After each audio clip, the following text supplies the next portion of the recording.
That's what they're calling. No, I'm just Hey, kidding. check this out. 3, 2, 1, we're live. Hey! I Whoa. was just wondering that. That's pretty sick. What are you guys drinking? Water, because I'm a Green working tea boy. and water. Drinking a long boy. Hey. How's your job, Ross? It's pretty cool. I get to ship around grass and cut it and lift it, and yeah, It's pretty Did you straightforward. start? I don't know if you started yet. Yeah, I started today. It's my first day. Oh, I'm yeah, interested no. in staying. Stream is live also. Oh, hey. Ross has a job. Surprise. Welcome to Odasses, where we Talk go about- play talk about D&D grass. and talk about grass. I know all about grass. Do you like grass About grass and grass accessories. That's What right. about crabgrass? All No, I enough don't deal about with that. that. I'm gonna roll for recap here. So we're going to sawed off on that topic? So I hate that. Good grief. Sorry. Boo. I love the delayed response on that. Anyway, go ahead. Yeah, I was trying to ignore it, but then I couldn't ignore it. So from my screen, and I guess from Ross's as well, recap is now going to Bud. Hey, it's me. Booed. It's you. What happened last time? That's a good question. Let's see. I've got. I think last time was what, session 35. We went through kind of like just. Let me see. We have all the loot. Yeah. This was you came in at the end, right, Matt? This was did. like it was like your 0.5 session. Yep. So, first off, looking at some of the loot, I won't go into details, but we found lots of gold, silver, and copper. Captain Farrell, who we found dead in the treasure room, it's become to find it was actually Drake's grandfather. Twist. We did find out that in the magical lyre is Dow Bullroar, and he hunts genies, and now he's really pushing Umlau to do the same. Let's see. Yeah, he senses that Umlau's father's actually still alive somewhere. Not sure where, but he can sense genies within 5 miles, and he didn't sense any genies in 5 miles, so that'll be fun. I did. I'm sure that'll never come up. Right? I resurrected Seema, and it says, and I wrote here, and she's gonna be all mine. And then she wasn't later. Isn't she yours? All yours later. Why is that? Didn't you sell her? I did, To the police. but she's not dead. I'm sure she's really grateful. Yeah. We did escape, just to find out that our ship was being destroyed by a sea monster, and only our rowboat was left. We went out. Not just any sea monster. Which sea monster was it? First... Oh, sorry. Go ahead. No, please. It was the first tentacle boy Right. that we Yep. fought. The one with like the glowing tentacles that were like, "Don't go near the Glowing, lights! I can't entrancing help lights, it. yeah. It's so beautiful." That's right. So we surmised it was the same one. It was, and we also saw a bunch of other piratey guys. I think they were pirates, right, from the ship. That were just kind of other dudes, and they were like, "Please save us!" And Umlau's Spoiler: like, we didn't save them. We didn't save. We only saved a few. No, they weren't pirates. They were just crew crewmen. of our Yeah, own they're ship just crewmen. Yeah. Crewmen of our ship. didn't fit in the boat.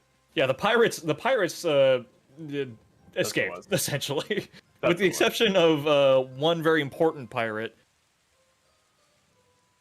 who got left behind. Was it Vera Huxley? Yeah, that's right. It was, yeah. She called out begging for Drake for help, and Drake was like, "No." Umlau was fully prepared to start killing these dudes that were swimming towards us, but we kind of bargained to have a few of them let on, and then feared a guy, and then I feared a guy, just so we could make it. And then we spent 3 days rowing until we finally came upon a merchant vessel, captained by Captain Rang Dishmere, who picked us up, a kind half-elf merchant trader. He was on his way to Island, which he takes us and drops us off. The crew members are pissed at us that their friends didn't make it, And yeah, we almost had Weird a little that. bit of a scuffle. Yeah, weird. Whatever. I mean, Uma did shoot 2 of them. Yeah. There's that. We did make it back and end up going to talk back to the quest giver. He had a gold question mark above his head. His name was Wilbur Dolax, and we turned our quest in. He says that we took way longer than expected, and he was kind of rude. We then also find out that Gildan has been completely destroyed. And that's kind of the first teaser at possible quest. Also come to find out that Seema is a wanted criminal, shocker, and they ended up giving me 200 gold for her return. Which then I in turn patch things up with Umlau and give him the 200 gold. And then I have highlighted in yellow here, Matt is back, baby! Baby! News of Gildan It's does your boy! Oh, there it goes. Because he pees on me. What's up, boys? It's your demon. Over the next little bit of time, new spreads of Gildan, but weeks pass as we try and find a place for a replacement for Ocasio, to no avail up until now. We also have a memorial for him, and then carry on. I end up donating 2,000 gold to further the Kingdom of Helm.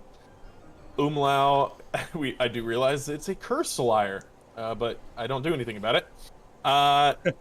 Also, seems that everybody is acting weird lately. Everyone outside of our party. And that's what I got. And then there was stuff over chat, which is Which will be going restaurant over shortly. shenanigans. Give yourself inspiration. That was very well done. Thank you, sir. Thank you, sir. So we'll, in the interest of vamping for Bill, but also for the the 10 or so people that aren't, not including us, I'd like you all to kind of just briefly go over what you did over chat. So I did reach out to each and every one of you in some capacity. This is all considered player knowledge, just for the sake of audience and what you've been doing. But as far as your characters are concerned, unless you're divulging what's been going on, not everybody else knows unless you tell them. So we'll just start with Vulcan and move our way down according to whoever's on my cameras. I'm actually gonna defer to the actual minting plan. If we're actually doing that piece, because that'll What do you be mean? a better overview than what I was doing. All I know Sure. is I was smithing. Yeah. Someone else covered that. I'll cover what I did. Sure. How about this, Foz? Why don't you go over the a bit of the money laundering All scheme? right. Yes. So we had acquired a vast amount of not unmarked, but I'm not going to do the accent. That's kind of irritating. We had Now you acquired know a how vast... we feel. Yes, but Let's save that just for later. because of that, I am going to do it. We have acquired a vast amount of gold that was not in circulation due to being old pirate gold. In order to make it legitimate without paying undue taxes or having to buy the guild a brand new ship, we decided to remint the gold using Vulcan's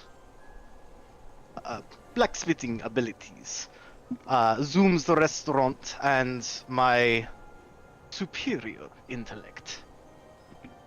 And so, we had Vulcan melt down the gold and make castings of existing gold, Correct. make it look like actual gold in circulation, and then we were going to use Zoom's restaurant as a kind of mob front to legitimize as income the gold that we were minting, so to speak.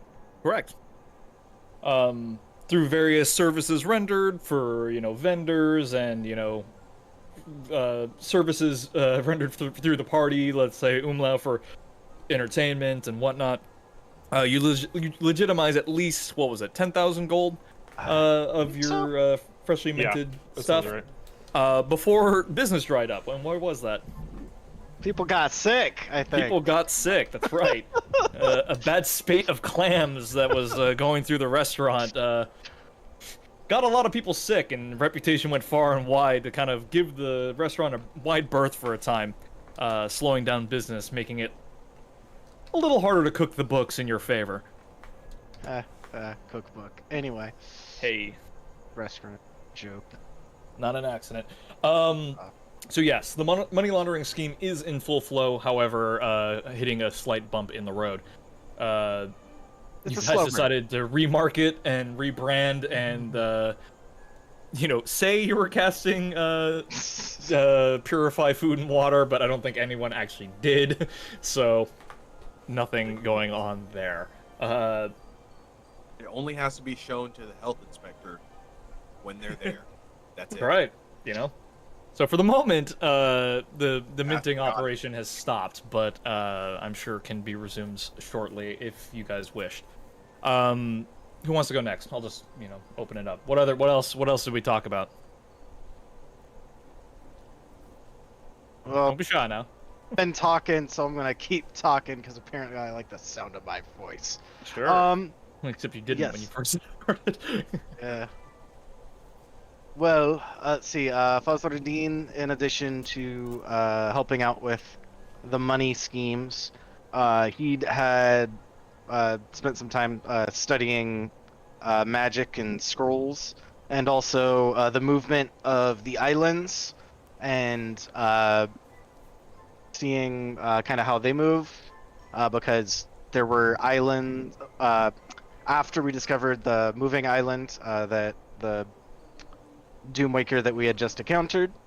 Other islands started moving, and they all kind of seemed to be slowly converging toward a point. I don't know if I actually got where on the map. Okay.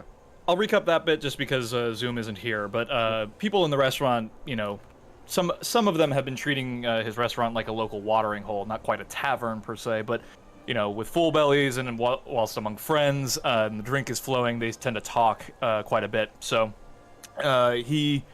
rumors were abound of, a growing chill that no one can explain, something that's like seeping into people's bones and whatnot.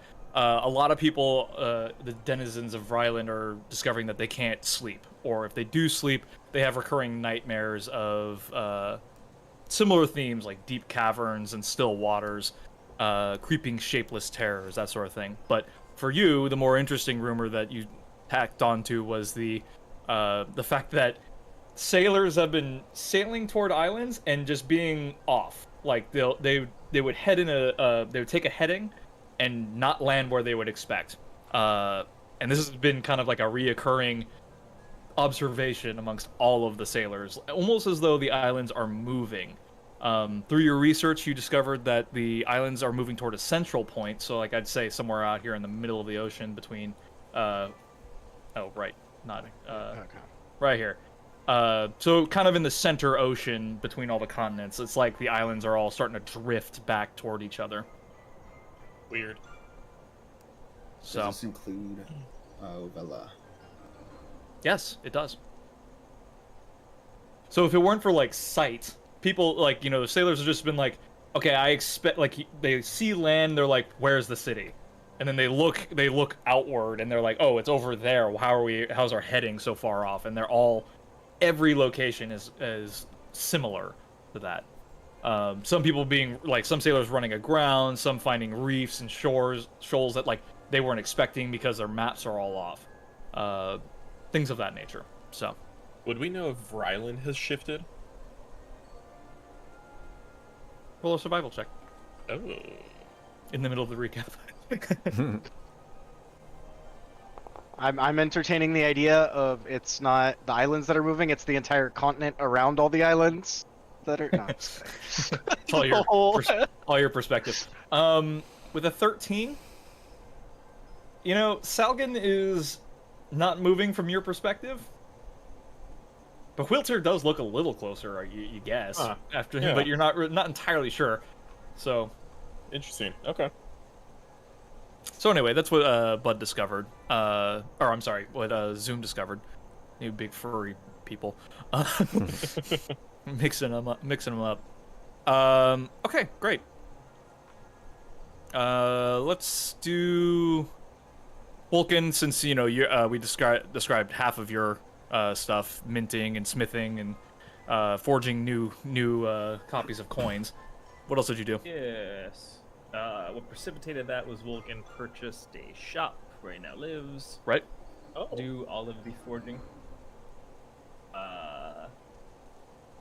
Post operation, Vulcan continued to have nightmares, mostly about drowning. From the one thing for the previous recap is Vulcan actually has to keep cleaning himself. It's actually rust is appearing on him. Uh-oh. But post operation, Vulcan starts reaching out to the local Warforged community within Ryland and figures out that in addition to the nightmares kind of plaguing the land, the Warforged are all reporting not necessarily the same thing that Vulcan's going through, not nightmares per se, but they are having visions and maybe memories that aren't quite their own. So Vulcan reached out to Ivar back in Helgren, which at the Warforged Community Council, the largest concentration of Warforged, via magic message, and conversed with them a bit, in which Ivar revealed the Warforged have become awake. The souls within the Warforged have begun awakening, and their memories sort of wreaking havoc with the Warforged psyche. Correct. The impression you got was that there are splinter groups forming within the Warforged community near Helgren.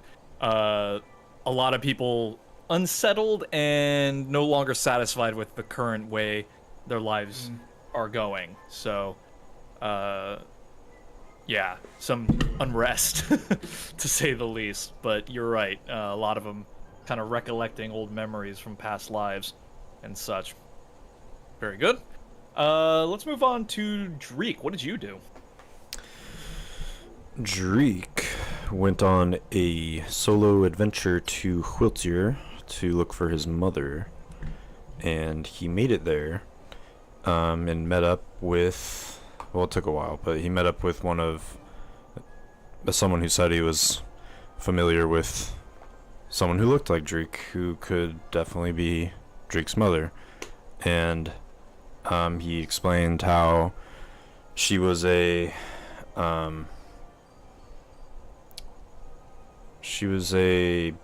bard and a scoundrel that would move through towns and whatnot, and she was on assignment to go to Hinterwood, but there were rumors of Hinterwood that there was the eerie blue sun, and rumors of the Sunborn cult's influence have gone out to travelers, and people have said to avoid the city altogether. So hearing that, Dreek was just like, well, I'm out of here. So, right. A mysterious pale blue sun has appeared over Hinterwood. People missionaries have been sent out. Lathander missionaries have been going out into neighboring towns, including Vryland, espousing that Lathander has brought a miracle upon Hinterwood. Take that as you will. Highly unusual, but the guilds are recommending don't go. So. Yep. But yes, anything else you want to talk about? Just he got he requested a drawing of his mother as a keepsake. Which you did get. Yes. And took that with him back to Vryland with the group. Yeah. With the parting words of this friend of your mother's saying, she's sure that your mother's still alive. She doesn't know, it's just a feeling, but she's almost positive. Your mother, she has a confident tone to it. Expanding on that just a slight bit, your mother, being a bard, would take jobs from the king to kind of bring new laws and kind of espouse what new declarations or whatever. But those jobs were, by contract only. Otherwise, she was just kind of a scoundrel and a Mhm. rogue. Right. So it runs in the family or something. Exactly. I'll move on to Bud, since you heard something very similar about Hinterwood. What did you do in your downtime? I was trying to begin to procure a new means of travel, an airship, as it were. That's right.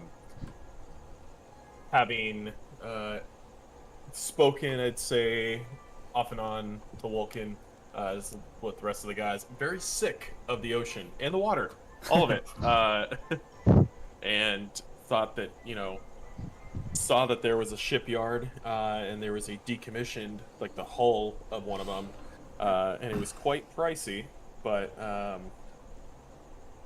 yeah, that's something that definitely would be attempting to try and be working towards.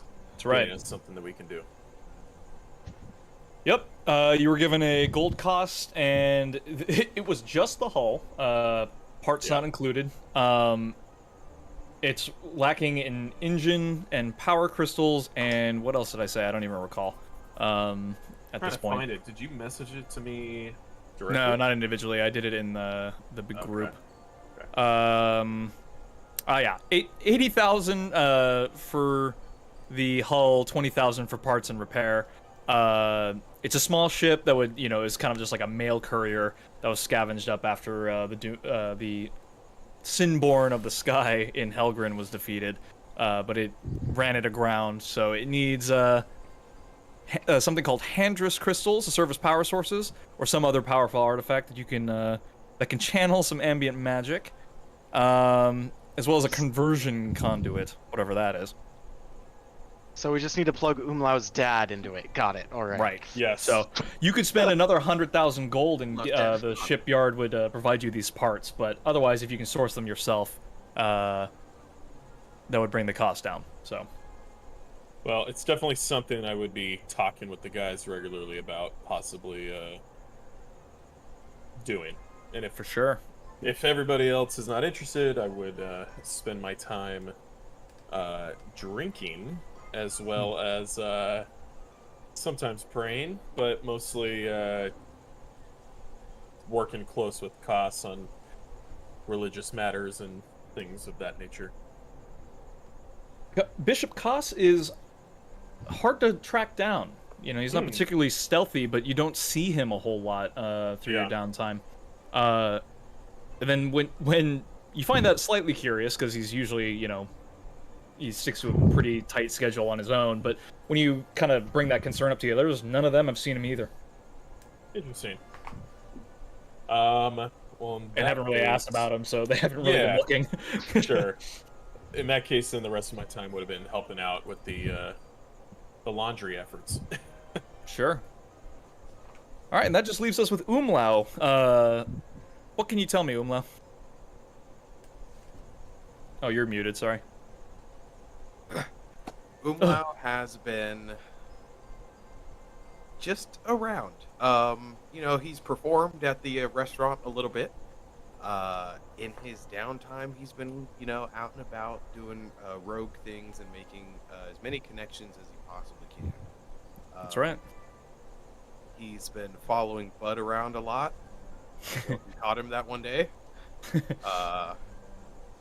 then, other than that, Umlau's been keeping a very low profile besides being at the bar or being at the restaurant. Performing. Yeah, perfect. All right, so thank you for all that. Let us start this up. Let's start. Where are my fucking notes? There we go. Notes. I have so many. Man. Hey, it's all about the illusion, all right? I just need them to believe that there are notes and that I know exactly what I'm doing. We will start with Dreek. Oh? With thoughts of what you've discovered in Quilter, you make your way back toward Vryland, and that's where we pick up. It's been a heavy downpour for days.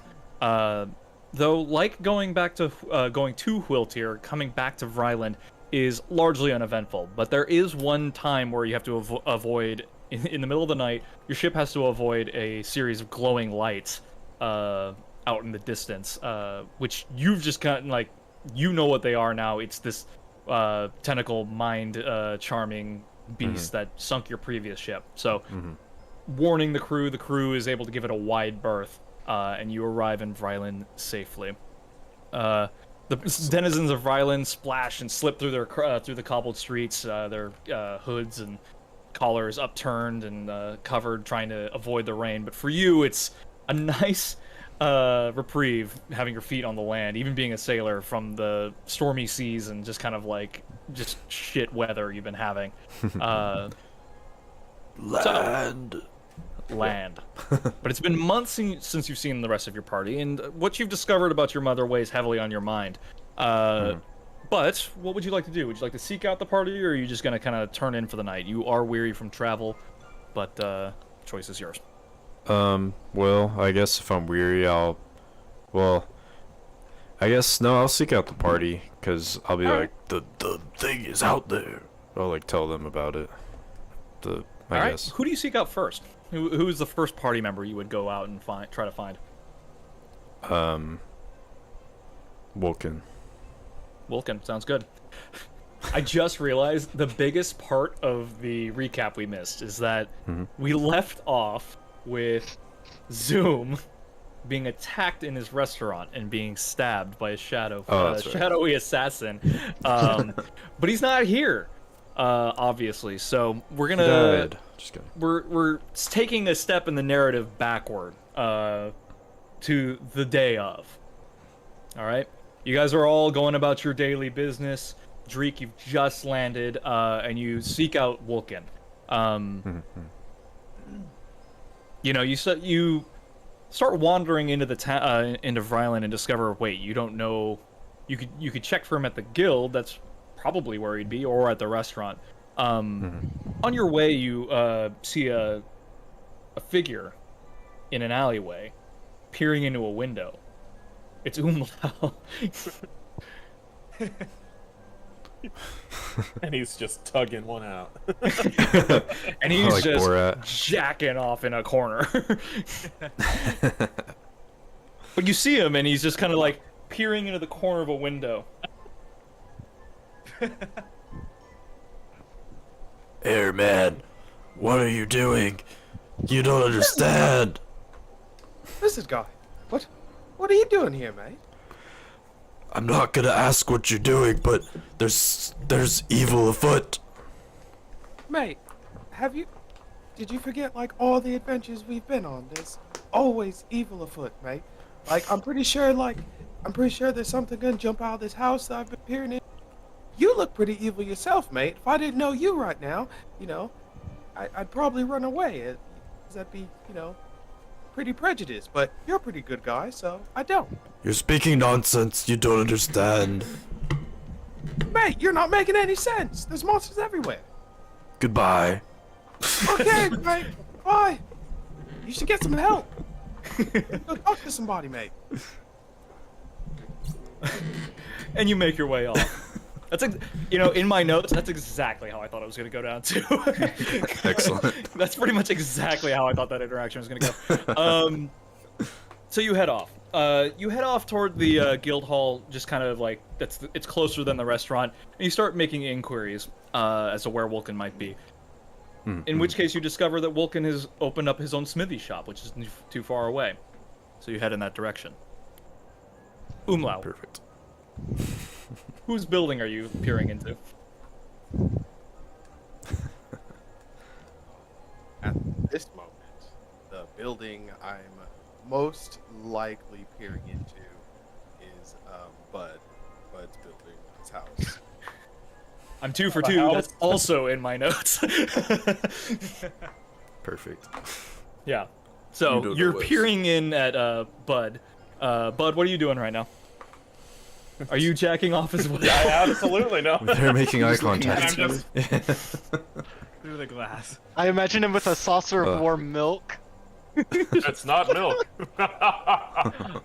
I'll say for now you don't see Umlau and you're not No, suspicious that someone's peering into your window.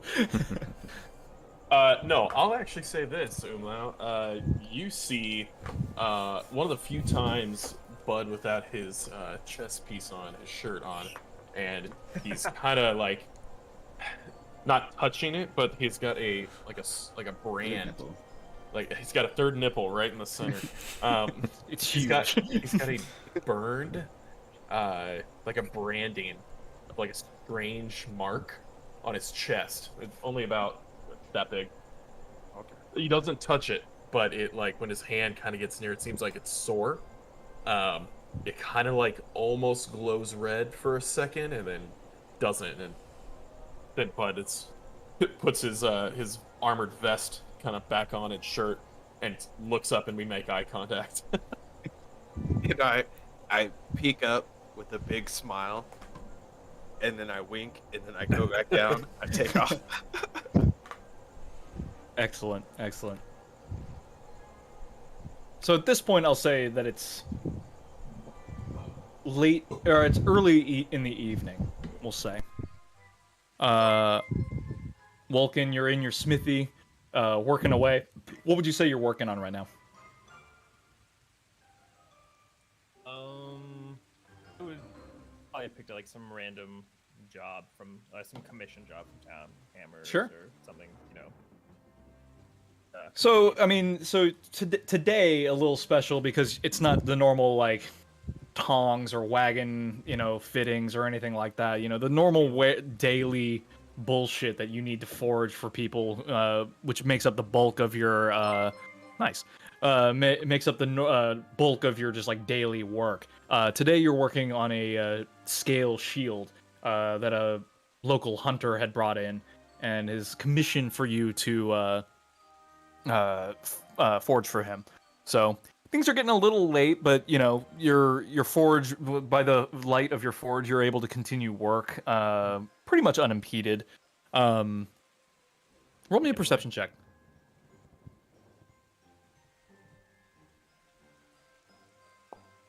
Oh wait, was it just involve sight? Or is it just general like awareness? It's general awareness. Your sight is occupied with your work. Do you have advantage or something on sight? I've got eyes of minute seeing. So I'm wearing these Aha, I see. lenses over. Enhance. Oh, never mind. It's only investigation. Not perception. Oh, fair enough. Well, I mean, that's a decent roll. So between hammer strokes, you're just kind of like, your mind starts to wander. You're pretty preoccupied, but this sort of work is like, it's a pretty low-level hunter that brought this this in to you. He's yeah. As far as you're concerned, it's a fucking turtle that you're making a shell out of. It was a good boy. It didn't deserve this. But he brought in scales. It's really just one shell. He's just like, it's already a shield. What do you need my help for? Just stretch this as far as it'll go. But he had gold, and you're willing to work for it. So you played along, and he's willing to pay it. So it allows your mind to kind of wander a bit, and you're thinking about what is happening across the sea. James and gets you- to have all the fun. That's right. That's right.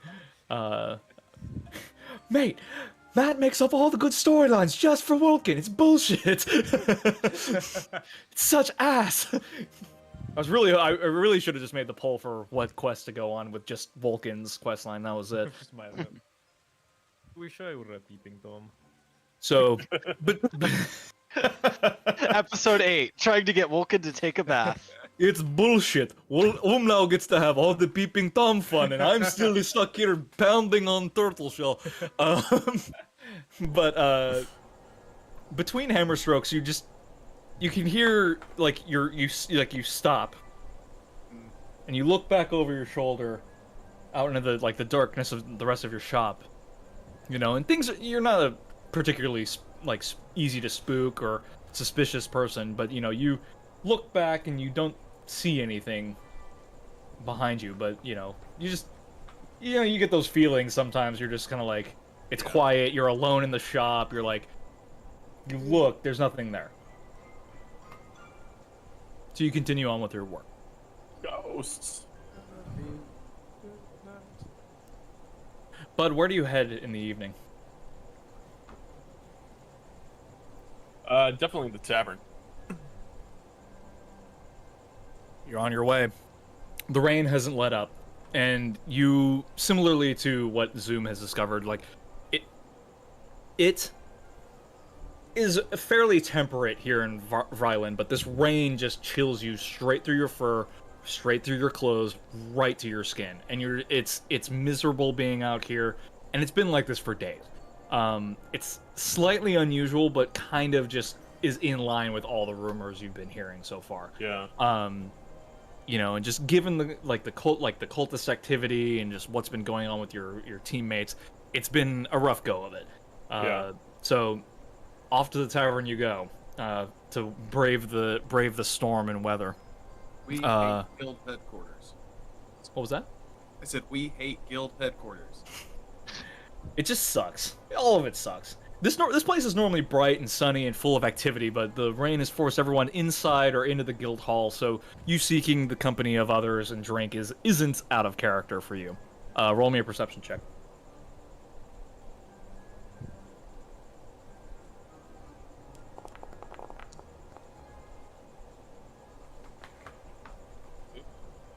With the 16, you feel like you're being followed. So you, with a sigh, turn, expecting to see Umlau, 100% expecting to see him now. but you see nobody. Okay.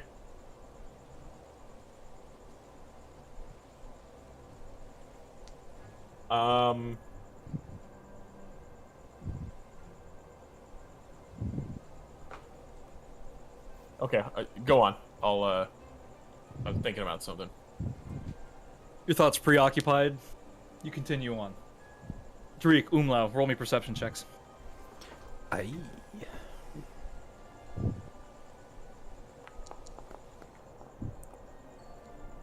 Ooh.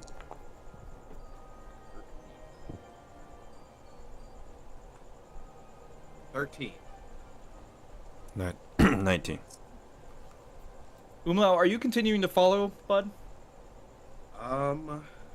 Yes, actually, I would. Boy, that was close. He almost got you. I'll say. But you also kind of get the feeling like you see him turn, but he's looking elsewhere. So your eyes track to where he was looking, where he got that feeling from, and you don't see anything either. To stay out of his vision, most likely I ducked down. Sure. Or at least backed away. I'm going to stop following him because I've been around Bud long enough to know that if he's looking back, you know, there's a point where he is expecting to see me, but Sure. he's not looking back for me. Like there's a difference when he'll say something if he's really looking back for me. He'll actually call my name. He didn't Sure. call my name this time. So I'm gonna actually stick to where I'm at, but like dip into the shadows a little more and just keep an eye on him. Sounds good. Dreek. Actually, let me.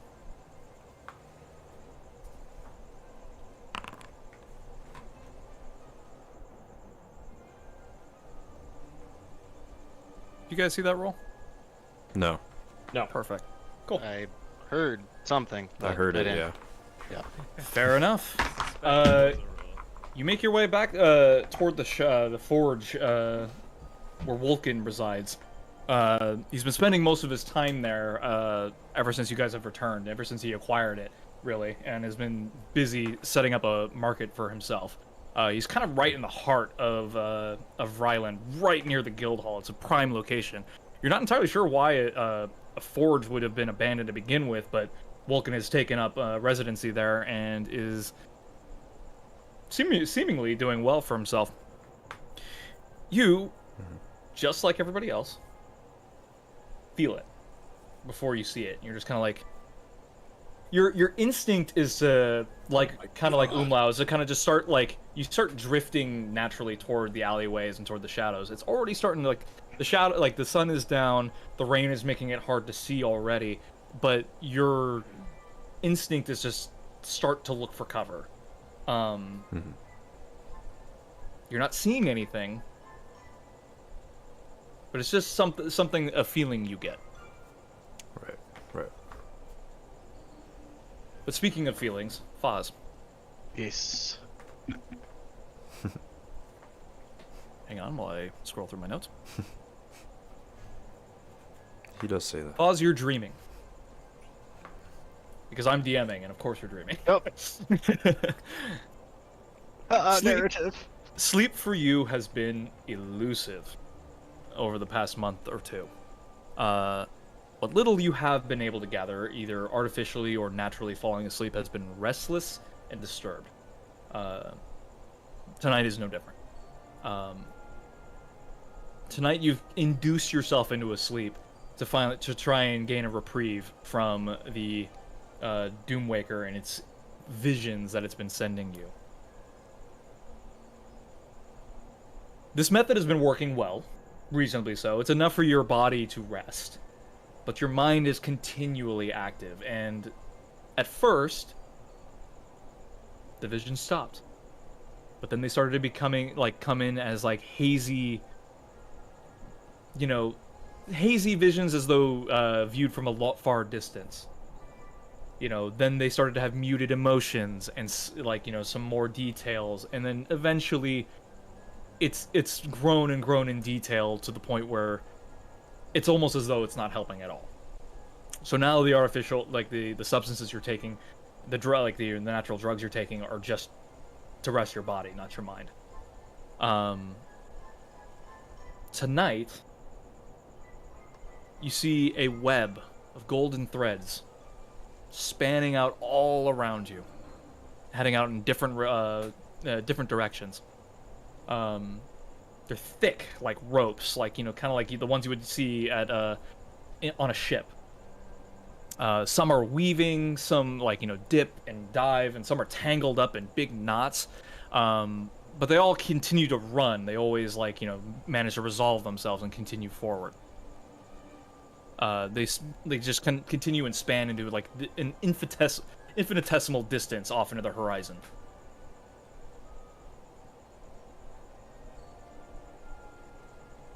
You also see shapes and images, people, objects, places you've been, things you have never seen before. You see the white tree with the bodies hanging from them from the Hinterwood. You can see these golden ropes and threads tangled all up around its bough and up in its branches, before continuing onward past it. You can see the lighthouse of Umberley back in Krantz. Its fire burning up at the top, but similarly, these threads go inside, punch through the bricks that make it up. You see a figure at the top bound in these ropes, and then these ropes continue onward. You see far behind you, a young man, wasted and ruined, standing in just kind of a swirl of these ropes on sandy dunes. You can't really see him from where you're standing, but he is out there. Upon closer inspection of these threads, which I'm sure you will look at them, you see images traveling down their length. Some are memories, some you recognize, some contain people you recognize, but in events that you've never seen before. Some are just possibilities, just images of things that could be. You're not entirely sure what is all here. Any questions? Am I able to is this I'm standing there and it is moving around me, or they don't seem to kind of more visions? You can see. Wait, what do is you this mean? an interactive dream, or is it just kind of images that I'll say it feels real. When you look at the hang on, let me grab the name real quick so I can remember. Right. So the tree that you saw in the Storwold Forest outside of Hinterwood, it also has, in the vision you had prior, it has a blue sun at its roots and a golden sun in its boughs. You know, you see the lighthouse. Lightning strikes the lighthouse. You see the man in the dunes, and you start to put it together. This looks, well, possibly interactive. It's not like, just images flashing. They're all in like separate directions and, kind of like out in the distance. But these look like visions you've had before. Okay. If possible, I would start with the thread that is closest to me and follow it inward. The one that feels would be drawn to the one that seems most familiar at first, and then follow that inward toward the epicenter. Very well. The one that feels the most familiar to you, you look down at it, and it's like a cable sized rope. Like it's Steel cable like, type. It's looking. like Tyler's butthole at feeding time. Like, it's huge. James is poised and ready. James, avert your eyes. It's coming in hot. Like Run while you can. the images you see are like, you see the island. You see Koss rowing with Zoom. You can see your friends. You can see Bud and Umlau walking in the streets of a stormy Vryland. This feels the most familiar to you. You can see Vulcan at his forge. So you follow it forward. And just by do you lay a hand on it? Sure, why not?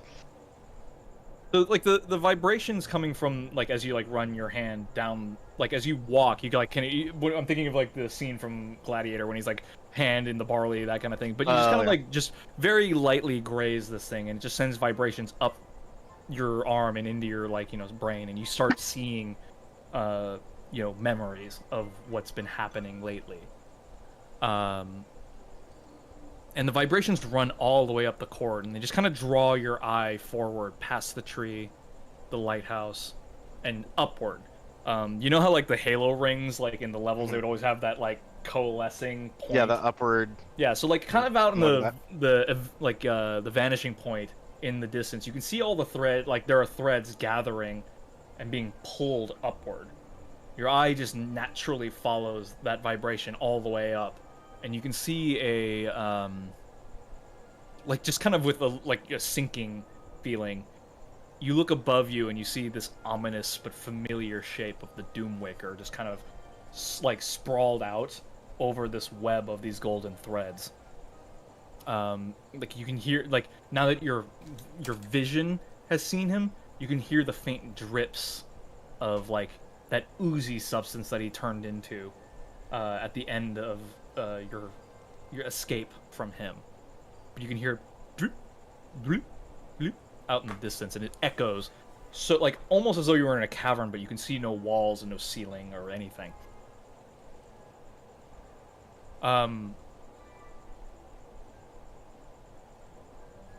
You can see his hulking, multi-legged form, and he draws his arms up, or his legs up like this, pulling the threads up with him, and they're all taut, as though he's it's he's doing band work. he's just getting jacked in your visions. But you can see some of these threads snap. You can hear the twang, and just images get thrown out into the dark as they snap. You can see familiar shapes, but they're gone too fast. The tension is palpable as you stand transfixed looking at him, and he looks like he's ready to strike at you, and tries to. His legs shoot out these dagger-like, sword-like limbs, looking to impale you, and they go, you wince, and you hear these of impaled flesh behind you. You look, and you can see. You open your eyes and you just look, and you see 3 of your party members impaled on his legs. Which ones? Good question. Vulcan. How does it feel? You continue to work. Was that a transition, or was that one of the first? That was a ones? transition. That was a transition. You are Vulcan, now- you Oh man. You finish the shield. Welcome. He's here! Oh. Just in time for the impaling. Just in time for the impaling. I have a hand axe of warning, so I can't be surprised. Just in case. Fair enough. Fair enough. You finish your shield. You look at. It'll do. Good enough. It's certainly good enough for what the materials you were given and what its purpose is. You're pretty sure it's better than a common shield, given the circumstances, and it'll probably serve its bearer well. So you're holding it up, and the light reflecting off of it, you turn it slightly in the firelight, and you can see an extra shadow behind you. What do you do?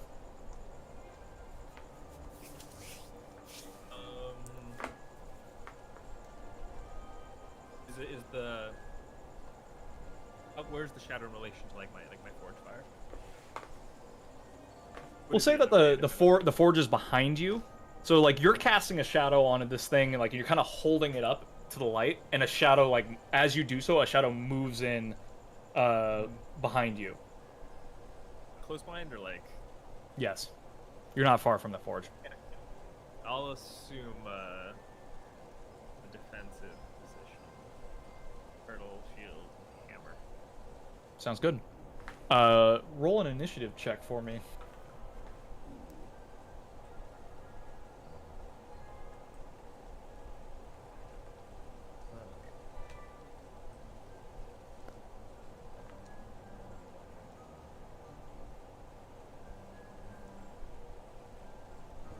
Point that. Thank you.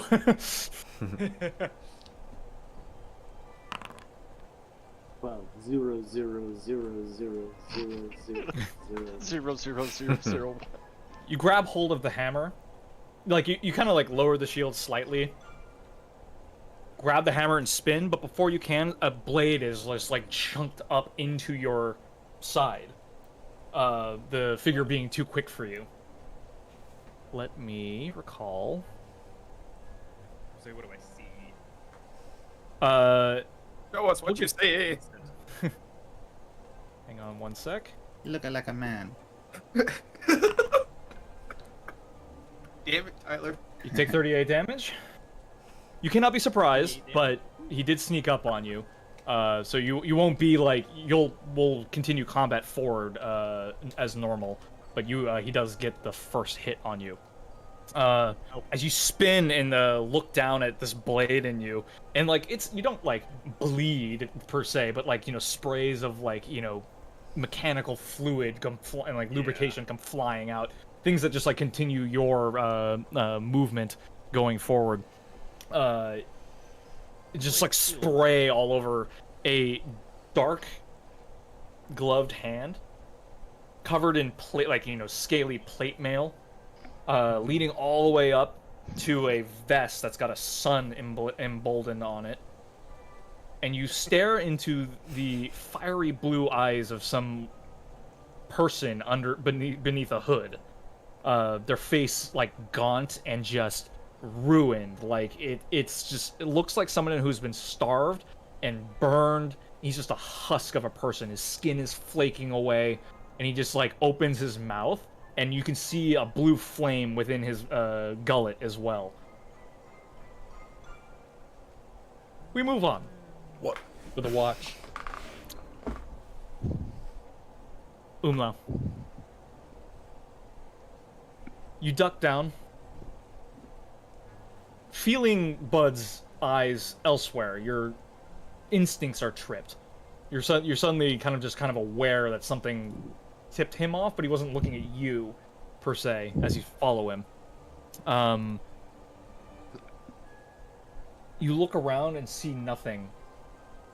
So you continue forward, following Bud at a greater distance than you were before. The rain is making it hard to see. It's getting darker out here. He's kind of a bright figure He's not exactly stealthy. He's like 7 feet tall, covered in fur, like, heavily armored. But he's hard to see as well. And you lose sight of him for just a moment, and in his place is someone else. Like, it's standing in your path. Uh-oh. I stop. Daddy? You're not my dad. Spoiler Don't alert, judge it's me. not your dad. It's your mom. Maybe you should cast Stone Shape. Yeah, right. That's what I hear. Stone shape him. Do it. You want a balloon, That's Umlau? all I hear is like just a little thing, just like do it, do it, do it. Stone shake, do it. Yeah, I stop. And it doesn't look like the kitty guy, right? Like, No, definitely not. This just making sure. figure is like 4 feet tall, but like extra thin. It almost looks impossible. Like, just looking at this cloaked figure, it's not. They don't look like proportionate as you look at them. It's Mr. Game & Watch. It's Mr. Oh Game. no. Okay, yeah, I'm like, is it creepy enough that Umlau would be a little creeped out and also make fun of it? I don't know. What Like- would Umla do? I don't know. Umlau would make fun of it because it probably looks pretty funny. I mean, just the way you kind of. Go ahead. What would you say? I mean, Umlau just looks at this thing. He's like, "Oh my God, mate, what are you? You're not the kitty guy. You're a weird. What is this thing?" And then I slowly actually pull out my dick, which is my sword. Yep. And I'm quite familiar with your dick. I thought it was your willy. oh yes, it is my willy. Sorry, Yeah. is it my other sword? It's all the Unless same. you got a new sword. Anyway, sorry. Multiple names for the same thing. Just a dagger. Should get that checked out. That figure doesn't answer you. You just see a blue flame in the center of the hood open up. Before you hear the scream of Bud cry out in pain. Oh, great. Shit.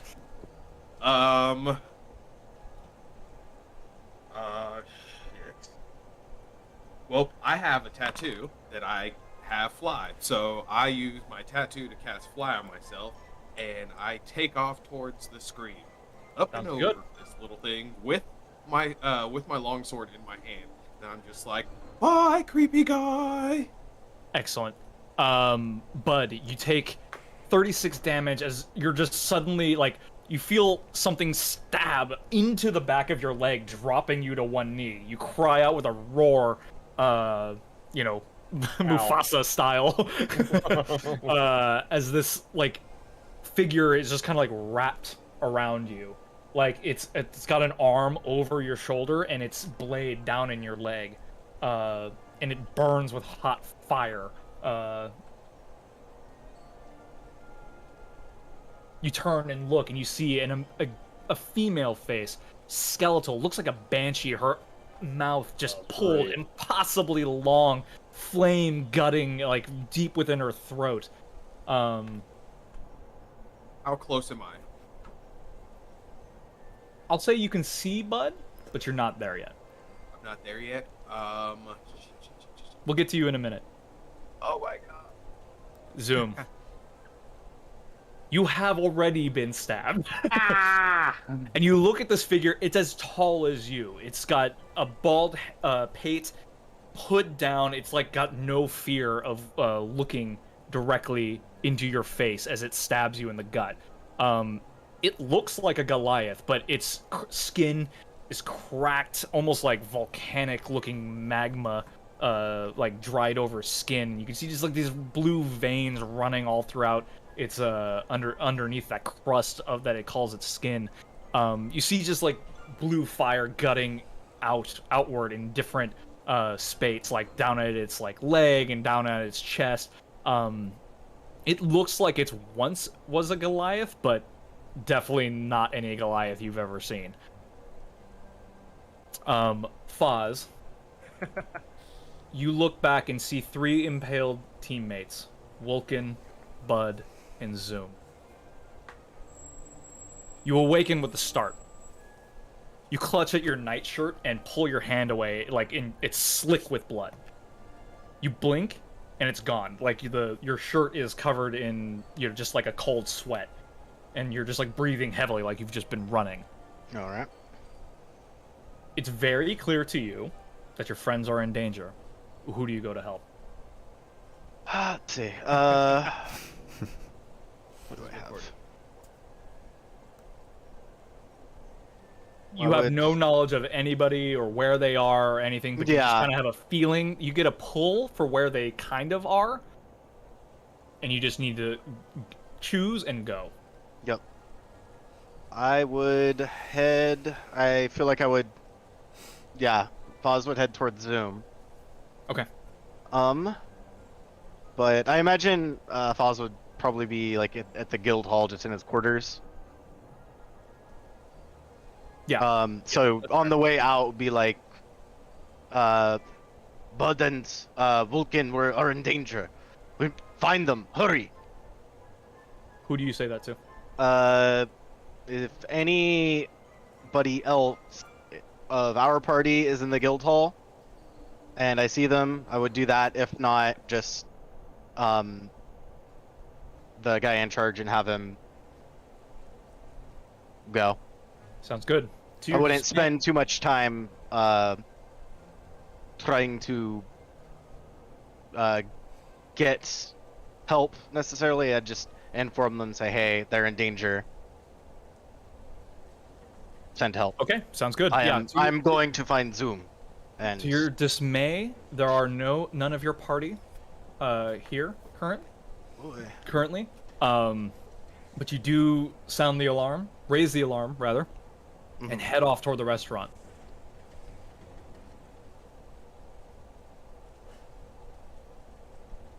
Okay.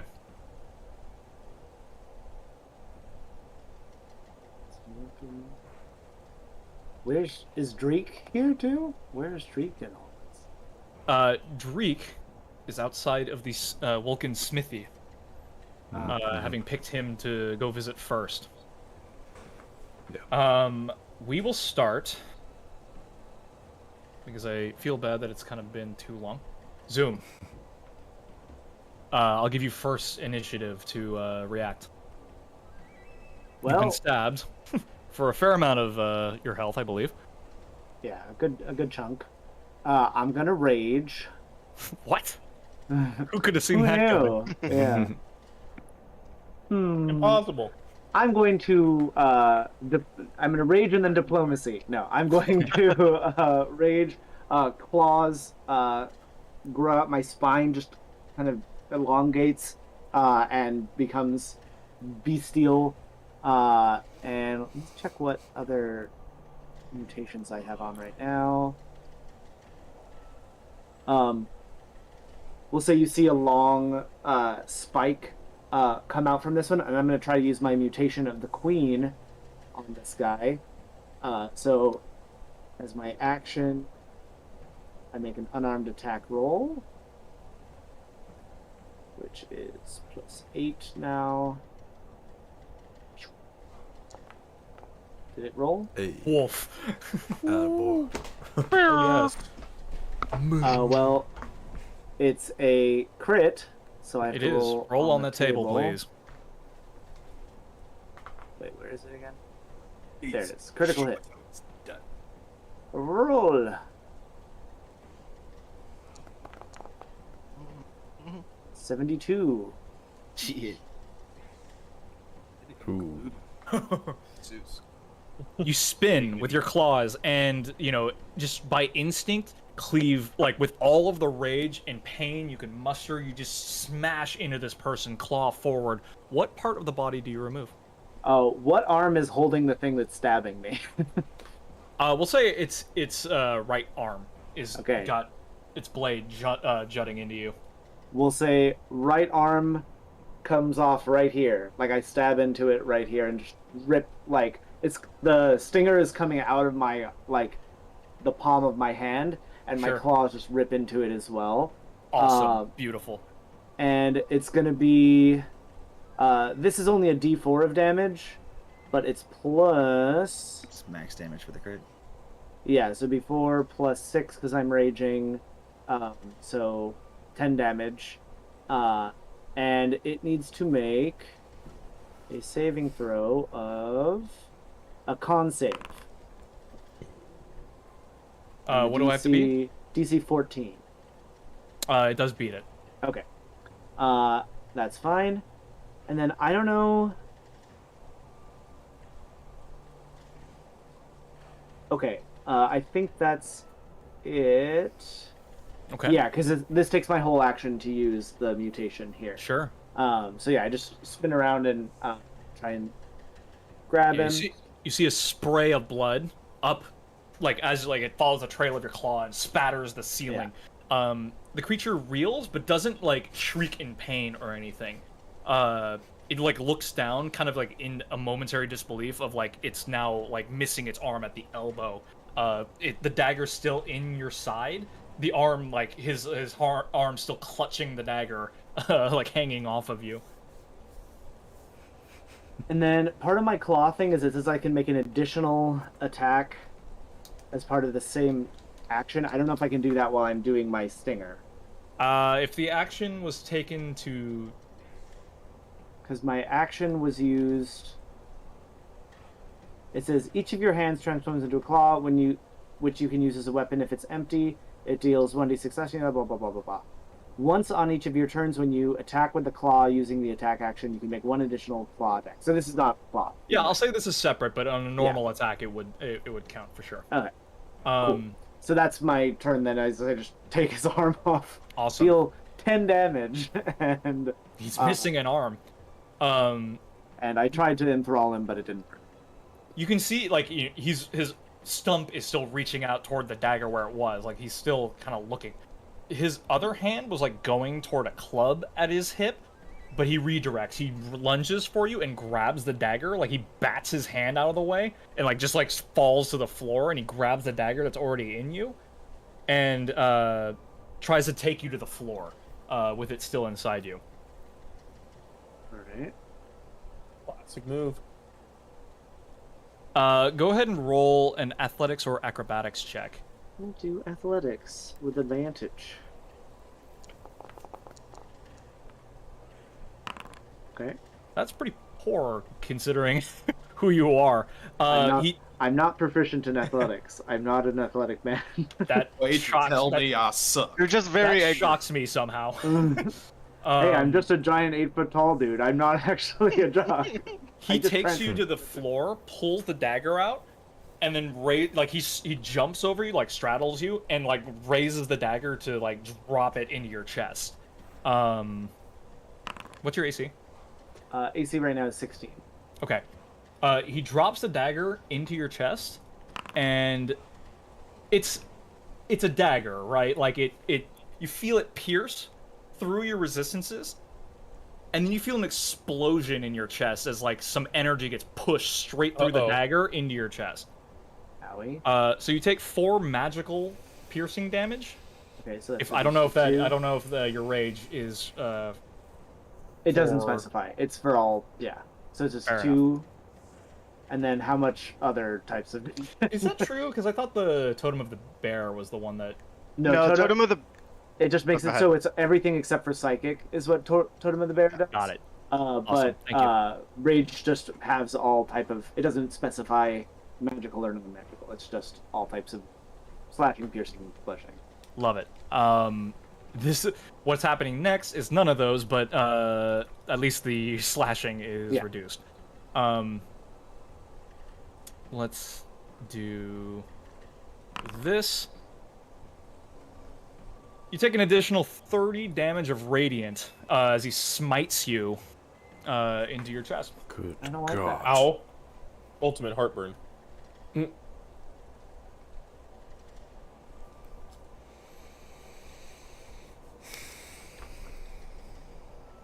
All right. 1 sec here. What was that? I said Exhausted? 1 sec here. Exhausted. He said Oh. exhausted. Oh. All right. Just so I I don't was mess this wondering up. why I even had that on there. It's from the You're a tired fuck. That's from swimming. Mm. Swimming. All right. Zoom, from your position on the floor, you see him like as he like drops the dagger into you. He just like kind of leans over you, and he's just got like like just no emotion in his face and in his eyes. They're just like a solid blue. But as he just kind of leans forward, he looks like he's like staring directly into you, but doesn't gloat. He doesn't like scream or anything like that. He just lets out a noise. Oh. But from your position on the floor, you got a view of the entrance to your restaurant. And you see Foz arrive. Rain-soaked, windswept. He arrives panting. You can take your action now. Was that directed at Zoom or me? Foz. Ah, okay.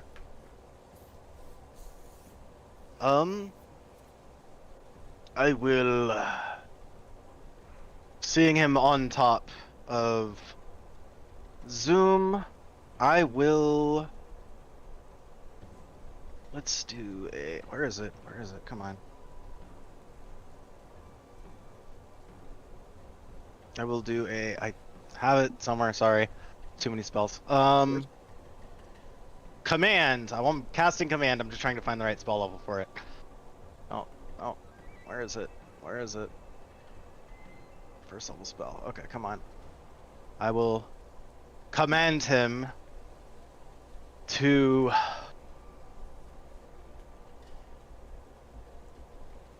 desist! You send the magic forward. The word desist. Okay, I just wasn't sure if this Oh, was... yeah. The word desist resonates off of the walls, and like you can feel the magic thrumming through the words, but it has no effect. As in, do I get the feeling that like was it like does it feel like he resisted it, or does it feel like it just bounced off? It feels like it had no purchase. Okay. And that's all I would say about that. Anything else? All right. What do I have for bonus actions? As a bonus action, I will pump a healing word into Zoom. I am here, friend. And do that. As soon as I find it, I'll tell you the amount. You can carry on with stuff. I just need to go through lists. Cool. Ah, there it is. I'm just doing it at first level. You get a whopping 4 HP. All right. I'll take Hell it. yeah. It just felt like 70 damage to me. 4. All right. Is it my turn now, or are we doing this first? We're gonna lateral across all. We're gonna transition across all scenes here. Vulcan, it is your turn to strike.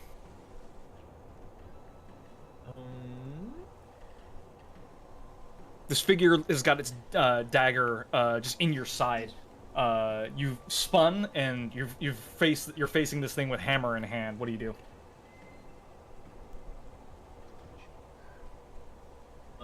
I will invoke a fighting spirit. And All right. advantage on weapon attack rolls, 5 10 HP. And I will attempt to counter.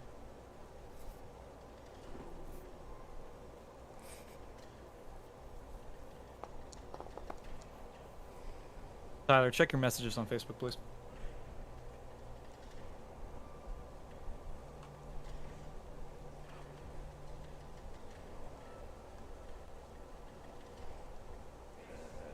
Chicken.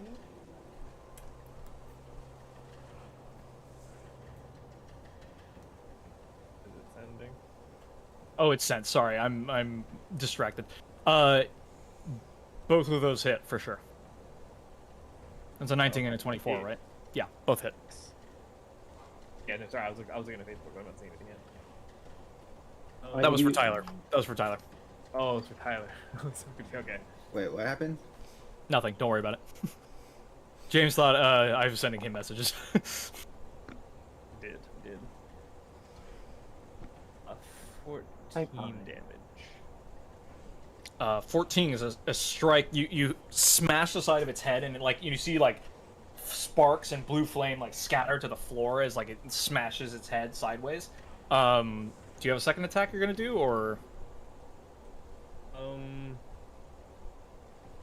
Yes. Well. No, I'm gonna. So I have the Crusher feat. When I hit a creature with attacks that deals bludgeoning damage, move it 5 feet, so I push it 5 away. I'll do that. Okay, sounds good. Force of a blow. So yeah, with the force of the blow, he staggers backward, and knocks into the back. His back is against the forge. You can see his cloak singe and start it catches fire. And now this blue flame creature has got flames of his own, just melting his cloak around him. Dreek, you hear? Is still in his side. It is still in your side. Yeah. Oh, still in the side. Dreek, you can hear a smash from inside the smithy. You hear a robotic voice cry out in pain, and a smash. It's happening. Vulcan, were you going to do something else before I cut you off? I think I can actually move and take the second attack, right? Yeah. Yeah, I do that. Do it. With his... Actually, no, I'll pull the dagger out of me. Okay. I don't know what effects it may have. Is that an action or is that a bonus? I'll say it's just interacting with an object. It's just a free action. Oh. I pull the dagger out of me and pocket it for later inspection. Okay. But I will step in, try and hit him again. All right, sounds good. You do so. 26. It might. 2's here. 13 damage. 13 damage. Yeah, you smash him again nearly a crushing blow. His skull is caved in, and you can see a fire burning in there. But he seems unfazed overall, despite the a fatal blow you've dealt him. Dreek, what do you do? Dreek would like to enter the building. He would like to find some sneaky way to enter, like a open window or something. Sounds good. Yeah. Are you coming in quietly, or are you so there is a window, but it is a glass pane. Are you going to try and open the window and enter stealthily, or are you going to just smash through the window? I think because Dreek's losing his mind, I think he'll just smash through it. I'm here for it. He'll not through the entrance, but he's just gonna come through, smash through the side. He also has these spider climbing shoes. I don't know if that would matter, but it'd just be funny if he's just smashed through the window and just walks up the side of the room and is on the ceiling Ugh! Why do you do this? I'll say you because it is night. I'll say that Vulcan, you've locked the door. A brick comes flying in through the window, smashing, and Dreek comes in. He puts a foot on the on the side of the building and just walks up into the window. He doesn't jump through it. He walks through it. And you see this cloaked figure burning near the forge, attacking Vulcan. So it's very clear to you that he's accosting Vulcan with the intent to harm. Yeah. Well, my friend. Well, I guess if I can, I could fire an arrow at him. You can. Absolutely. I'll just be stay away from my metal friend.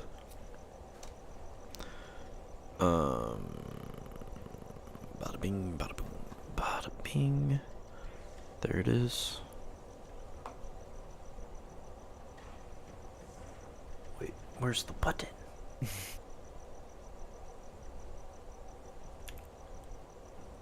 Oh, action. Duh. Hello?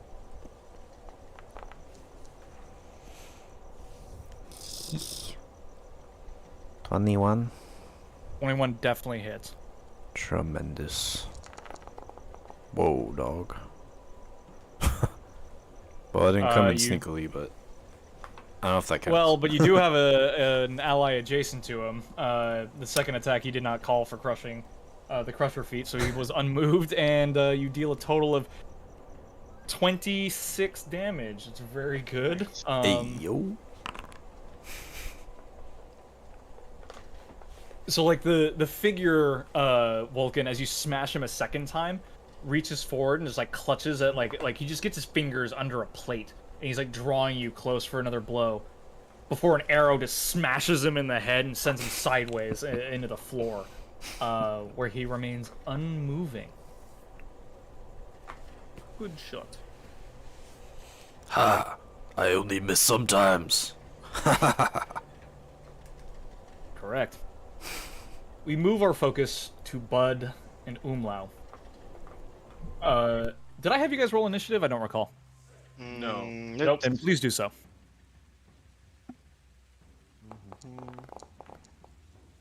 It says there's no active encounter. Oh no, not the It's fine. trombone. These because we're not using a map. I'm just tracking it all in my head. Ah, fair enough.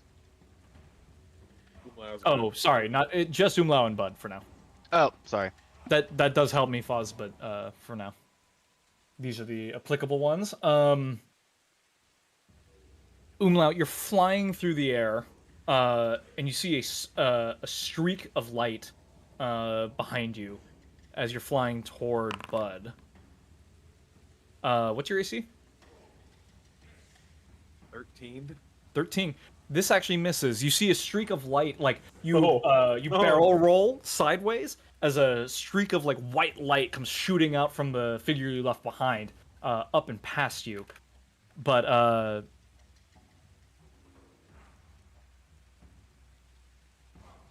you see Bud laying on one. He's like down on one knee with a cloaked figure nearby him. And you head immediately to his aid. But before you can do so, you see a different figure step into the street. Okay, so hang on how one sec. Okay. Give me 1 sec here. This one. Well, let's see. Tell me, Cordax, are you hooded, cloaked? What do you look like? You see this disheveled, scraggly-looking Eladrin elf step into the street light. I guess is it nighttime? I assume It is nighttime. Yes. If there's any type of magically lit lamp, maybe he'll just step into where you can see. Sounds good. There you go. That's him. He's got a fur coat on like that, so it's unnatural to this area. You don't see people wearing a lot of heavy furs and I guess he has a hood, but he's not really up. To him, this is not cold weather at all. Sure. Yeah, makes sense. So Cordax, you step into the street just kind of by chance, heading in the direction of. It's the address you were given to the restaurant that you know this party frequents. Your new travel companions. You're essentially just on your way when you're presented with this. You were, I assume you're intellect is high enough. What is your intelligence? It's maxed out.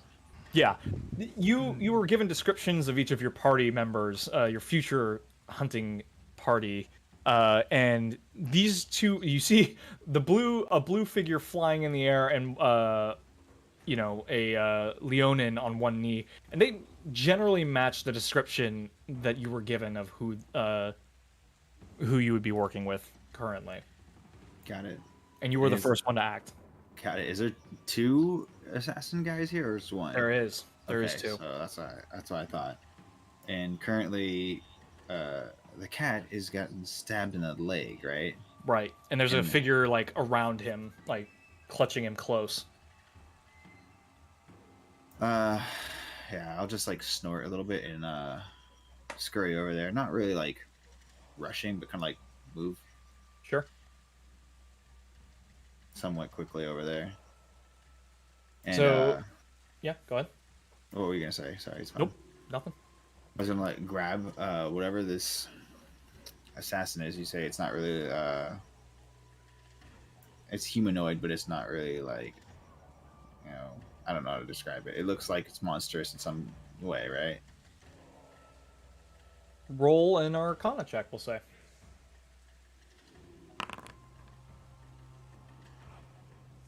I gotta change this dice color. 16. 16, it's very clearly not a natural beast, no demon or devil you've ever seen.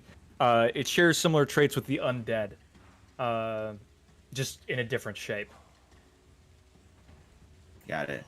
So I'll go over to one attacking Bud, and the thing most notable about Kordax is that he doesn't have normal hands. His hands are adamantine hands up to like his wrists, like up to there. It's just adamantine both hands. He'll go up to the one attacking Bud, and he'll just hold a hand out and kind of clench it like this, and you see magma forming in his hand as he conjures magma into his hand, and he just walks over not on top of, right next to this one attacking Bud, and just drops it right on top of him. Awesome. Is that an attack roll? Is that a saving throw? It is an attack, or it's an action to conjure, a bonus action to sling. So my whole action, but I will sling the lava at him. Sounds great.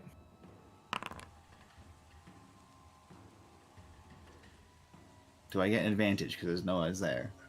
That's the Sure. question. I'll say sure. Good, because I don't like my first roll to be a crit miss. Can you check if you're still rolling privately or publicly? Is it not showing? No, it's Private not. boy. I don't see it. Privately. Is this self roll? Oh, self roll. There we go. Switched it.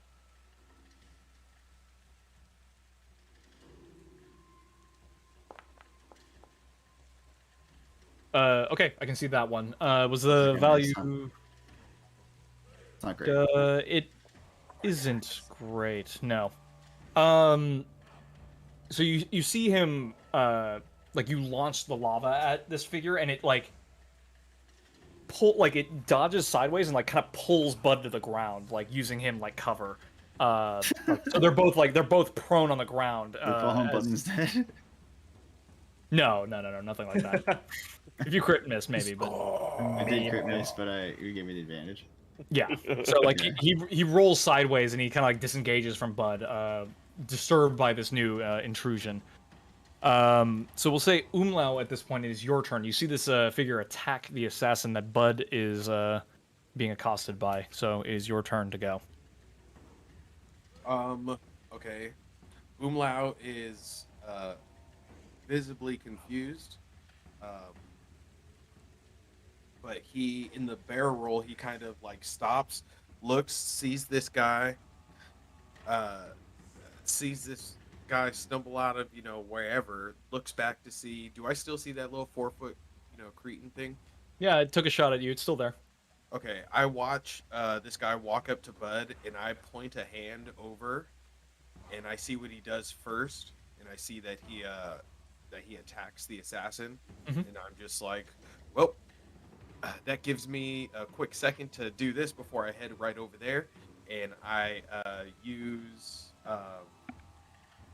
both of my Eldritch Blast, and I also have that with Spell Sniper, so actually I'm gonna go like backing like towards Bud in a backwards flying motion, Mhm. shooting my 2 Eldritch Blast, Awesome. Do it. just to kind of like close the range but take the shots.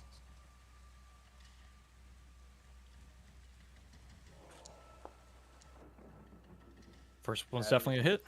23 hit, yep. Oh, okay. And that's it's 5 for damage. Okay. Then that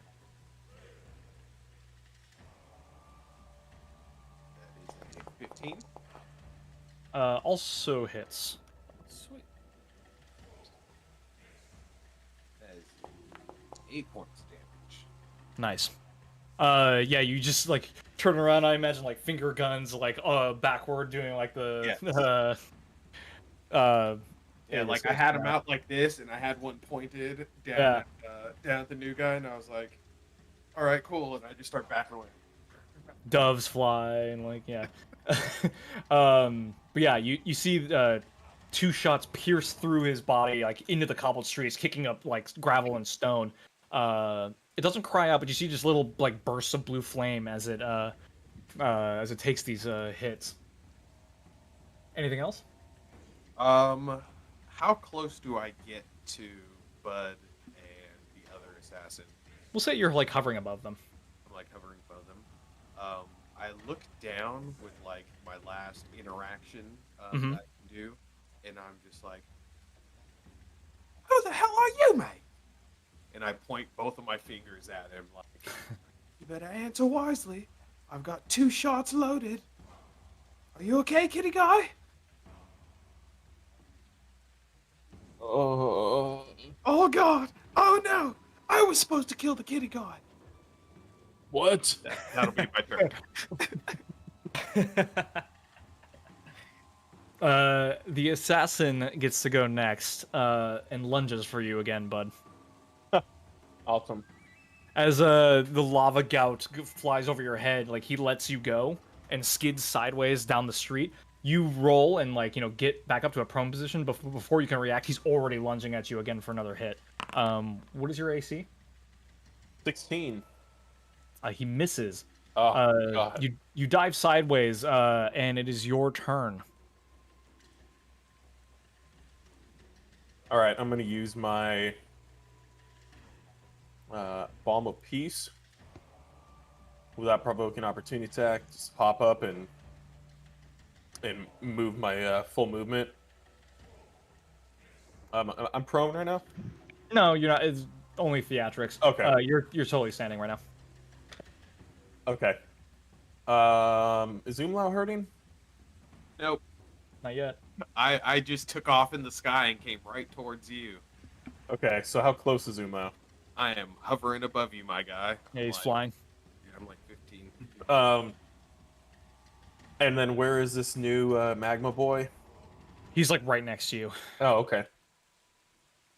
but he's also uninjured. Okay. Well, I still want to move away.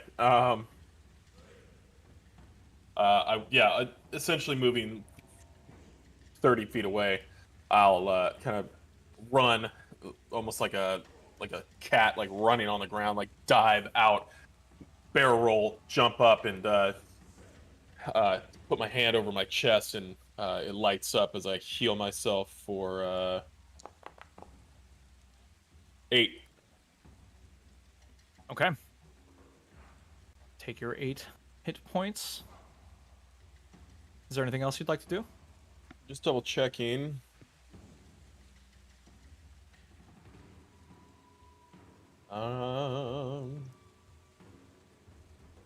Action-wise, I don't think there's... you know what? I will do this. I will cast a spiritual weapon. Near me. Sounds good. Just to the left of me. That's it. Awesome. The assassin from behind that you left, Umlau, continues to shoot spells at you in the air. Ear. Ayer. God, what is the one I'm looking for? There it is.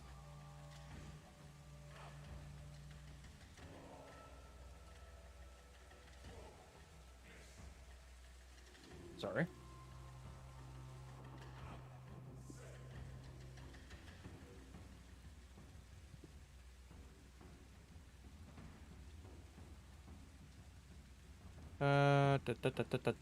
Okay. AC 13, right? That's not a D20. Try again. Okay. Definitely hits you. You see another bolt streak out from its palm, like this like fiery blue, and You take. Let's see. One of these guys. You take 35 damage as you're hit in the side with an upcast guiding bolt. Hey, that was my job. I was gonna kill Umlau. Oh my god, 35? Yes. I have 10 health points left. These guys mean business. Jeez. And business is good. Business is Yeah, business is good. Okay. Yeah. good. Yeah. All right. Sounds good. You reel from a hit, like an enormous hit. You twirl to see this figure, like just like pointing up at you like this. But behind him, you can see an armored figure running up toward him. It looks like Koss, heading down the street in your direction. I don't say anything to leave the element of hopeful surprise that him hitting me has kept him distracted enough to get his ass beat by Cass, because I'm about to go down. Cordax, it's your turn. See, Bud ran away, so now I'm stuck with this guy. Yep. I'll just try to do it with the other hand this time. Try to conjure the magma and toss him on with the other hand, since Sounds the first good. hand didn't seem to work.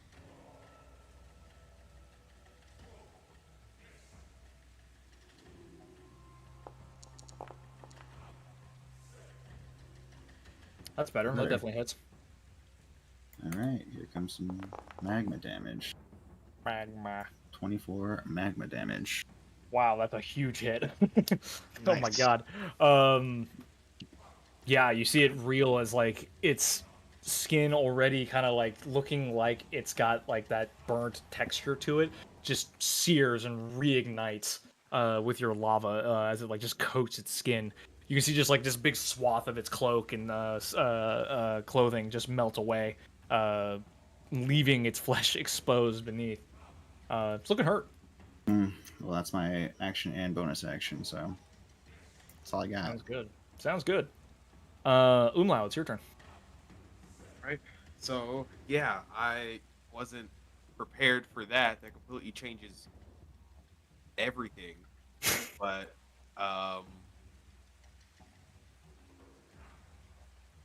we're home technically, and you know you gotta fight for your home, but I can't be dying. So I'm going to cast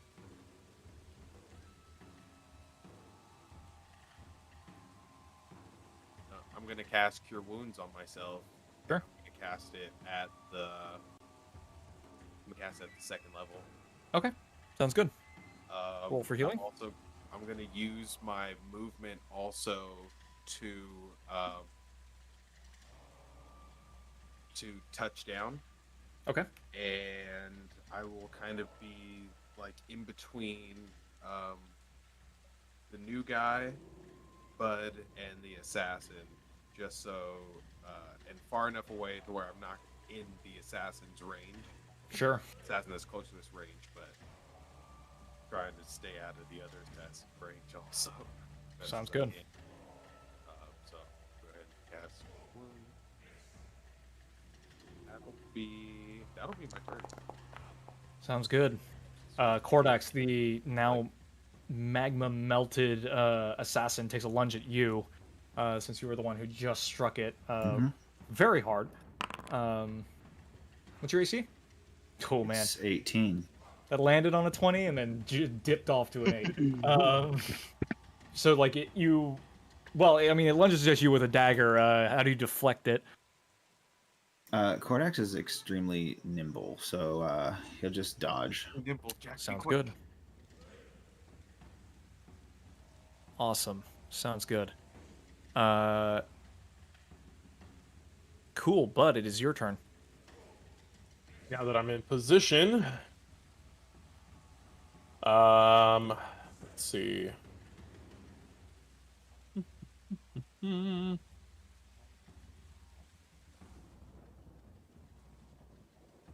All right.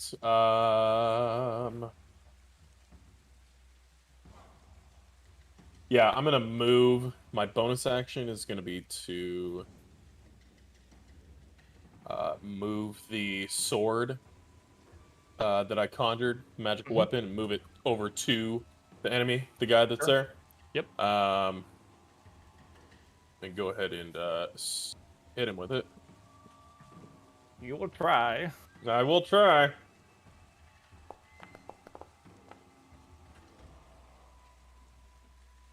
You do. You successfully Get him, hit. kitty guy. 9 damage. 9 damage. Very good. What shape does your spiritual weapon take? Doesn't Koss use a two-handed sword? Or a I one-handed use sword? I use a flail. So do I. Then it will be a flail. I said a magical flail. But this one, it looks magically like it says Koss's flail, and I've got mine. It says Bud's flail. So with the bonus action, it flies out there and smacks him. And I'll just jump in there with my action and swing at it with my Morning Star. Sounds good. Make it so. Let's see. 16 still hits. All right. Hey.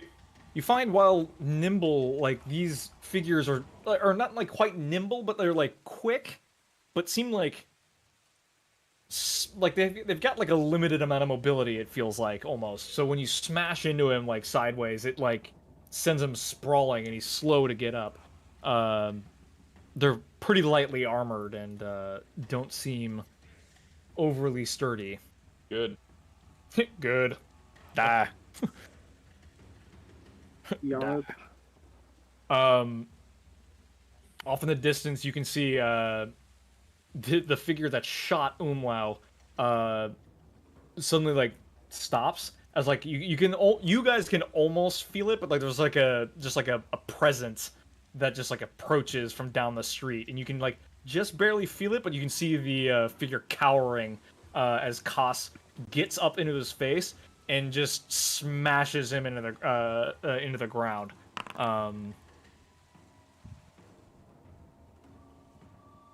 Okay. You see him like smash the legs, and then just his shield lifts him off the ground, and he's just laying prone on the floor.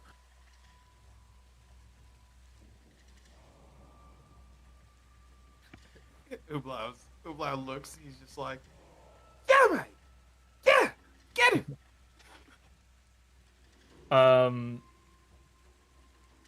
The assassin attempts to shoot, or well, attempts to strike out at Koss from the floor. We'll say. Oh god, that's a big hit. He successfully slips through his armor.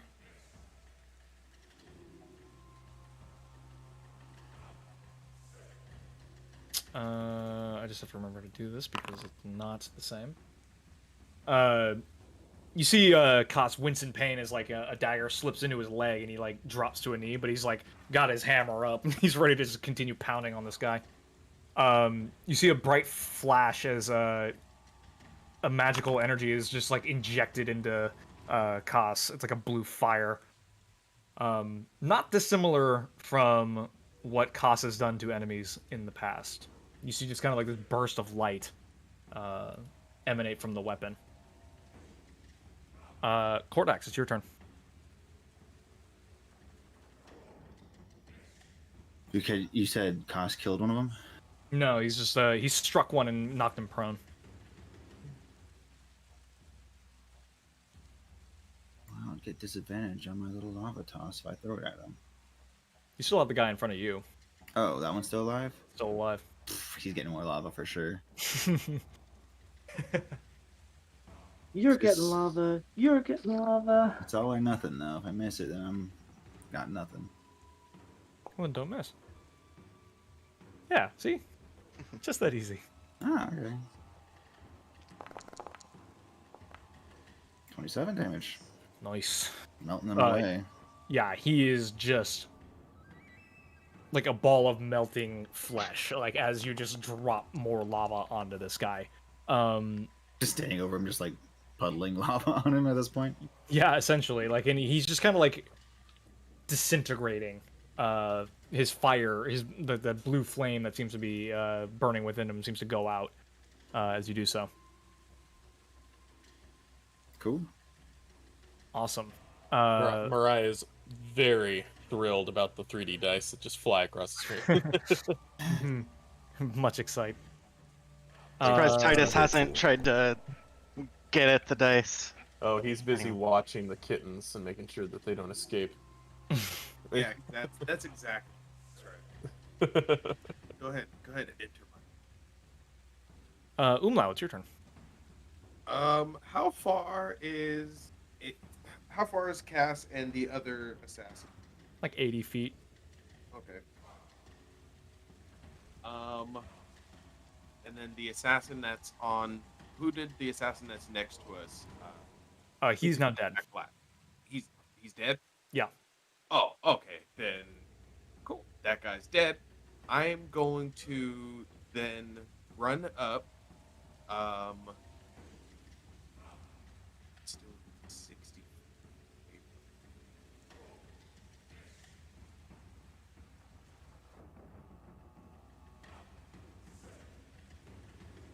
I run up, and I get within 60 feet of the of that assassin and I cast Enthrall. Okay. I weave a distracting string of words, causing a creature of my choice that I can see within range and that can hear me make a Wisdom saving throw. Any creature that can't be charmed succeeds on the saving throw automatically. If you or your companions are fighting a creature, it has advantage on the save. On a failed save, the target has disadvantage on Wisdom Let me check. just check something real quick. Can this creature be charmed? It can, yeah. Okay. Well, it rolled a nat 19. What's your DC? What is it? 14. 14. It definitely succeeds. Right. So, yeah, that's my turn. Alrighty, bud, it is your turn. I'll be right back. So we just have the one left here. Yeah, it's just laying prone at Kaz's feet. Don't go for the one. I can't one for help the it. Bonus action, swordy sword. But you said it was a mace. Mace to mace. Oh wait, there's it's prone, correct? It is, yeah. Okay. Come on, baby. Look at you grasping at straws. Come on, baby. Oh, very clearly an 18 on Well, my at least you screen. don't chop your own arm off. I don't think a 12 hits. It does not. Yeah. Well, how my boys feeling? Is Umlau okay? Everyone is taking damage except for Kordax. Okay. Well, I'll Yeah, Umlau's only got 18 health. Okay. Well, I suppose I guess I can help you with that. Yeah, I'll kind of yeah, I'll just do this. You're not too far from me, so I'll walk over to you. Well, not walk, but run over. It's like, you look like you could use this, my friend. And I'll put my paw right there on his back and immediately pump you full of my love.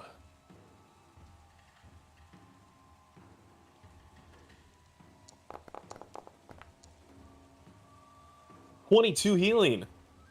Straight into your back. Awesome. A respectable amount. Oh. All right. You see Kas lift his hammer over his head, his shield glowing a light blue, as he just smashes this thing in the skull. He rears nice. back for another one, and like you see like a streak of light as like he divine smites straight into the ground. You see like the cobblestones lift and crumble around him as he just demolishes this thing into the floor.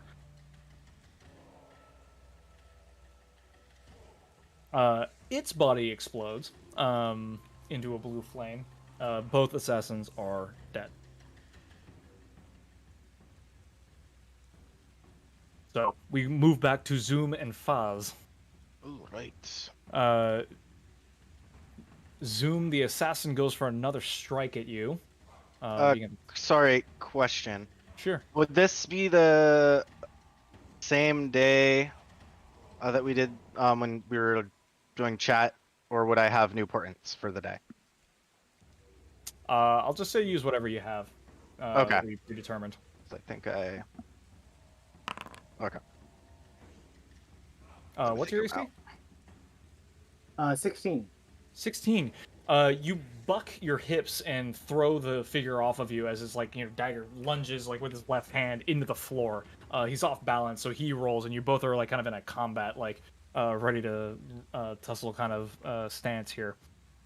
But his attack misses. Go ahead and take your turn, Zoom. All right. So, the one thing didn't work. The stinger didn't work, so I just go full claw. But as I do, inky tendrils from my tattoos come off of me and start. You see a bunch of tentacles start coming off of me, enhancing my strikes here. And I just go in 3 attacks on this guy. Do it. So we'll do. This is with my claw. Oh, and I'm in a reckless. Sure. Okay. Does a 18 hit? 18 does hit. Right. So it is. This is plus 7. So that's 14 slashing damage. Ow. And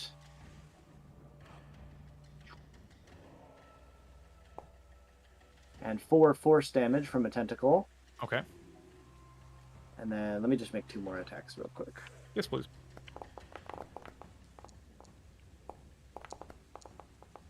So close to a crit.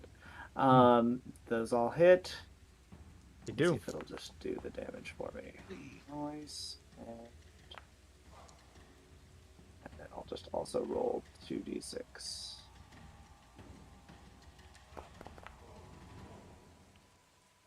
Okay, so 17 plus 7 is 21 more damage.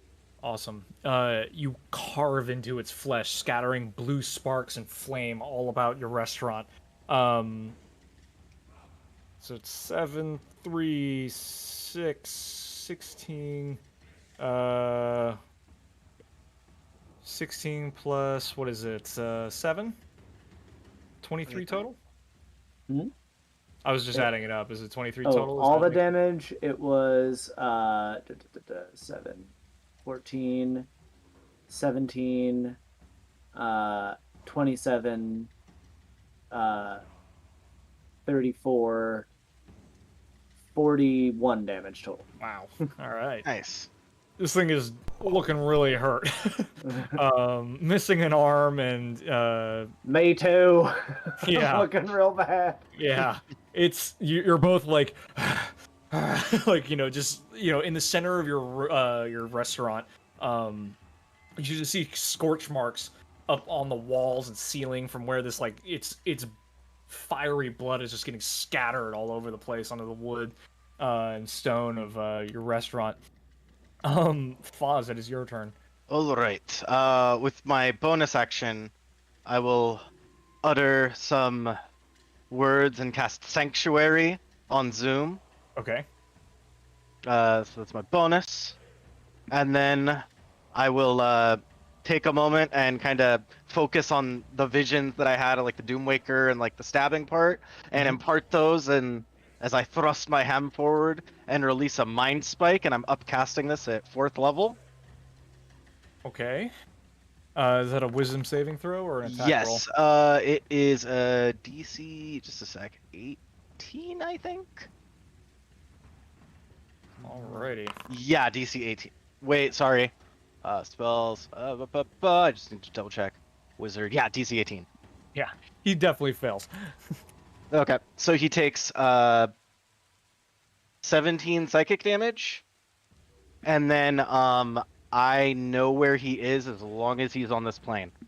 Well, you know where he is because his body is lying on the floor of Zoom's Nice. restaurant. Yeah.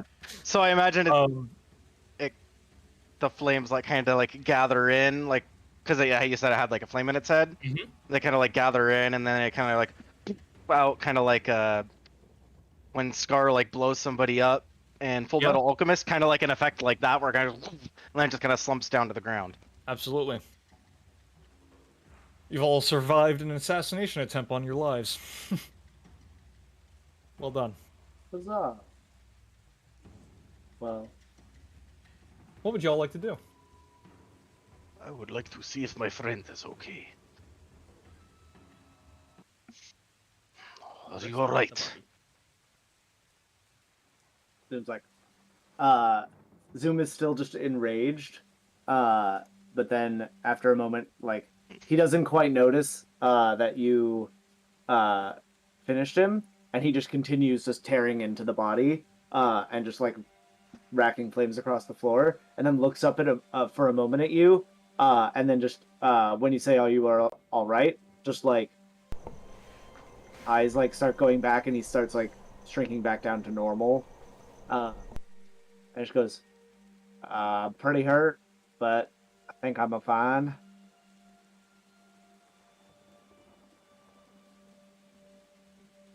It is good. The others are in danger as well. Vulcan and Umlau. Do you know where they are? I do not. I came to find you. I told those at the guild hall to find them. Perhaps we could try Vulcan's workshop. Unless you know where they are. I don't. The hour is late. You do not. Vulcan being at his shop is a good bet, though. I just like flipped the open sign to close and lock the door as we leave. Yep. Probably smart. I write like a note real quick to like whoever the janitor or whoever opens the next day and just be like, sorry, rude customer, or something like that, and just leave No, it. You Darn Karens. You seem pretty satisfied with your note that whoever receives it will know something was up. And as you get further down the street, you realize you've never hired a janitor, it's you. You've left a note for yourself. Dear future Zoom. And kind of as we travel, I'll send my familiar up ahead of us. Okay. To at least go to Vulcan's workshop and then come back and let us know. I'm not gonna be like seeing through its eyes, just gonna go come back. And also keep an eye out. There may be more. We pan to Vulcan's workshop where Dreek and Vulcan have handily immolated and dispatched their assassin in short order. What are the two of you doing? Body. Body. Investigate the body, not doing the body. Investigate the body.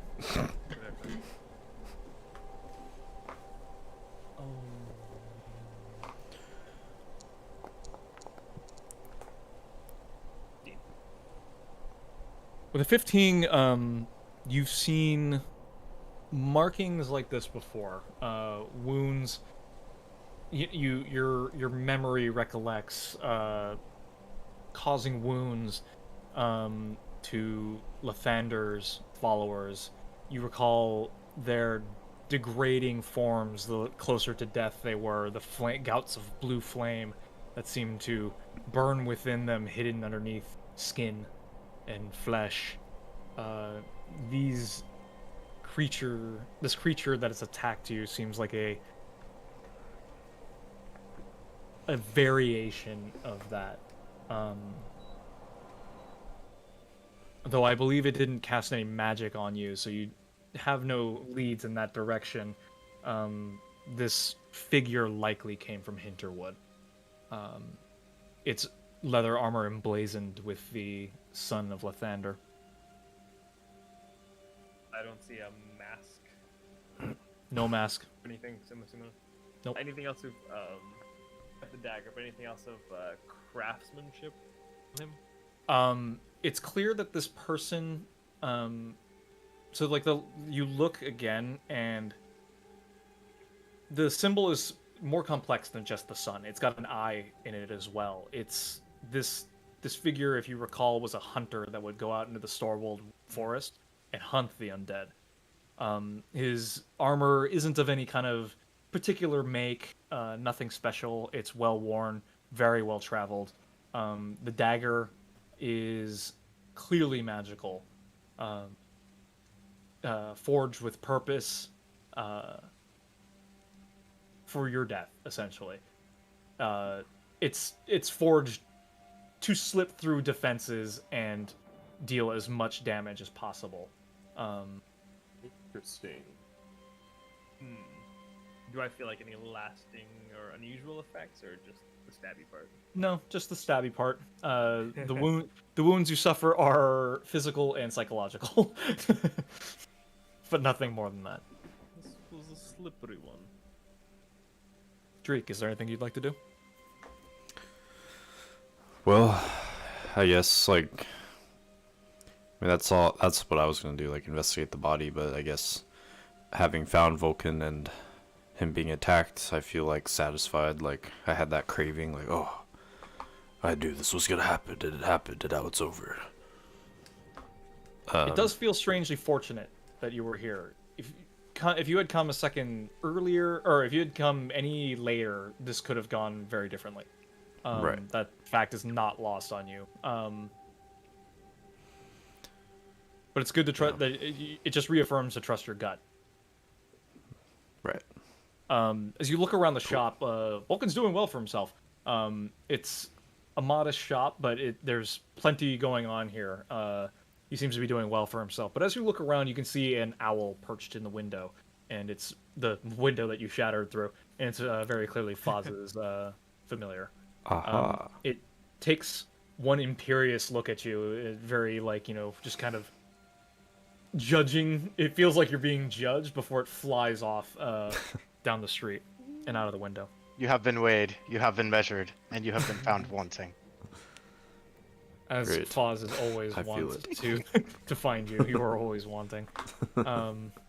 Meanwhile, in the streets, Bud, Umlau, Cordax, sorry, still trying to get used to that. Cordax, you watch, you're all kind of collect yourselves, causes, like just scattering blood off of his hammer and putting it into his belt. The glow from his shield dissipating, but you get to take stock of your injuries and do what you will. I had to take a call. But did you give me 22 points of healing? Is that what I heard? Sorry, hold on. I believe that's correct, but yeah. Say that again? I couldn't hear you. But did you give Umlau 22 points of healing? I did, yeah. Okay. I just wanted to make sure I heard that correctly. You did. So both of our assassins are dispatched also, correct? Yes, that's correct. Okay. I look over to Bud, and I'm just like, are you okay, kitty guy?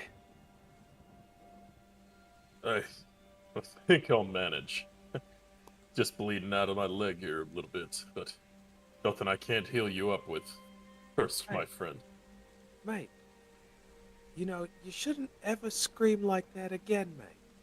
I mean, that's the only reason I knew to come, which is fine, but, you know, it's very unflattering for such a big guy like you to scream like that, yeah? I couldn't help it. I'm not gonna apologize for that. You don't gotta apologize, mate. I'm just letting you know for next time. Just keep it in mind. You know, you get stabbed and just, take it like a big kitty guy. Scream like that, mate. Just putting it out there, mate. Okay. Yeah, I didn't catch your name, friend. Who are Yeah, you? who the hell are you, mate? I'm like looking at the body. Is it anything I recognize? sell me on a check. What do you want to roll? How would you approach Religion the or problem? history? I think religion makes sense for this. Okay.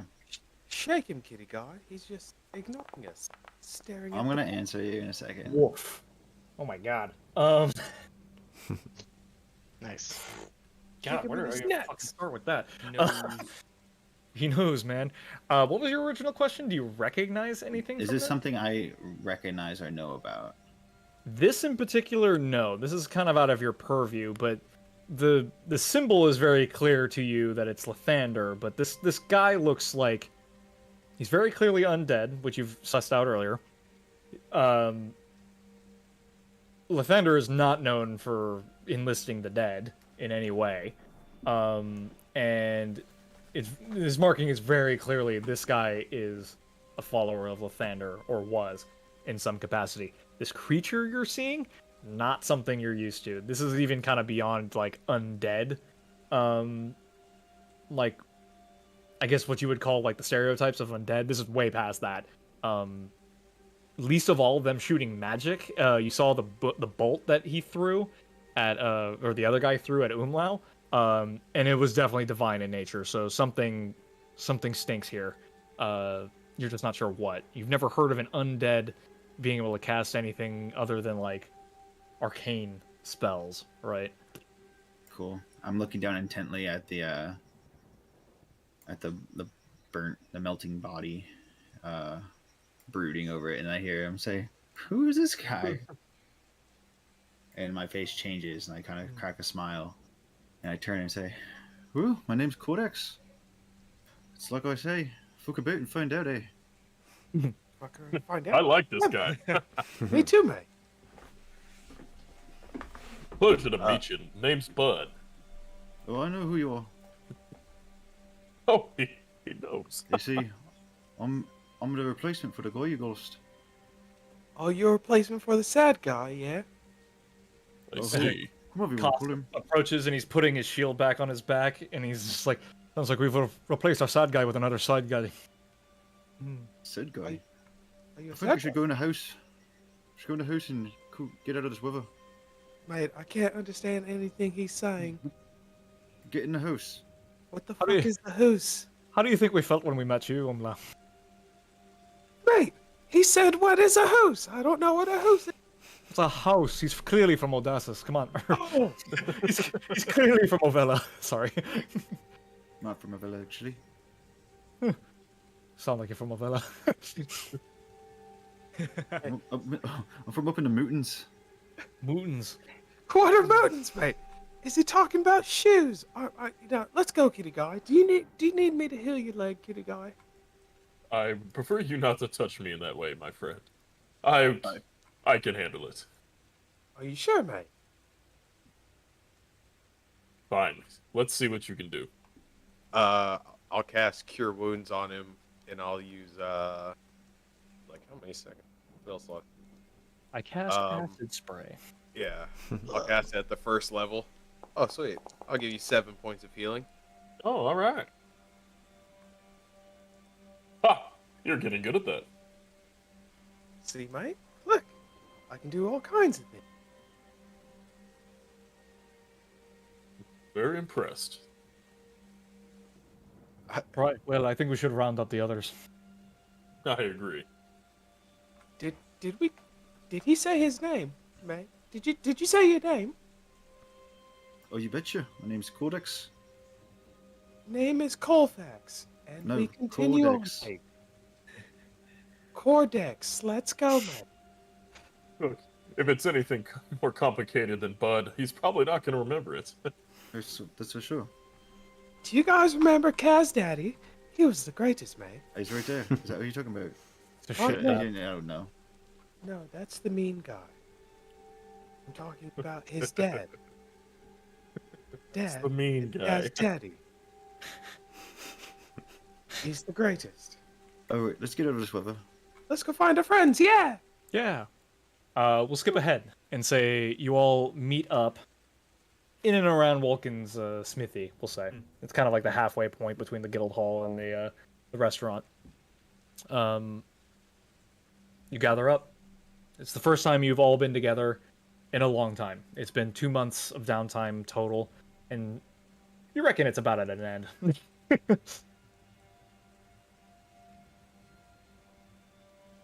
Still have the body of my assassin just Correct. lying around. We left ours on the streets. Foz and Zoom will run and be like, "Are you okay?" Sort of. Good. Mm. Rick. We're alive. That's all that matters. Zoom was also attacked. You okay? Umlau as well. Seems... Yeah, the they guy tried to that get me, killed me. Three mate. of you in the vision. They tried to get me, mate, but look at me now. So easy peasy, they couldn't get me. I see a new face. Yes, this is Cordax. Yeah, They're this cool is as someone, callback. Sounds like a lizard name. I'm your new replacement.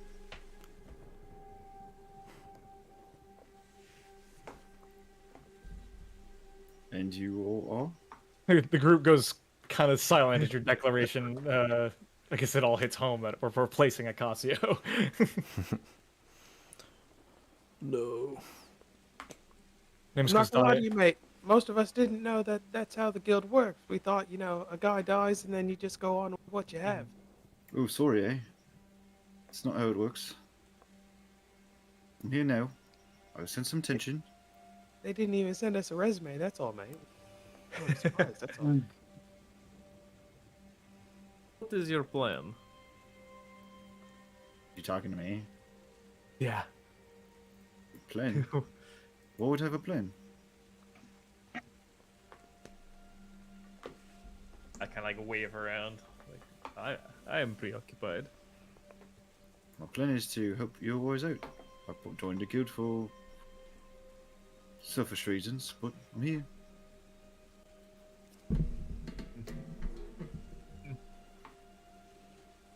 Well, pleasure to meet you, person. My name's Cordex. I didn't catch all your names. I'm That's- Zoom. Ozradi. I killed the last guy.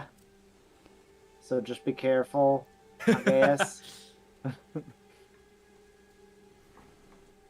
It don't was know sort how of. Cordex would take it. And like Zoom right now is bleeding. He's still bleeding profusely. I would. Oh yeah. Yeah, gotta I go over forgot that, about yeah.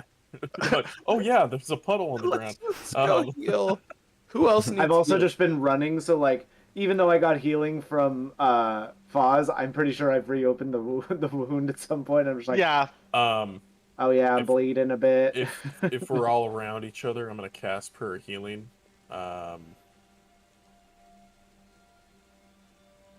So that all the boys around, all boys in attendance get 12 healing. Nice.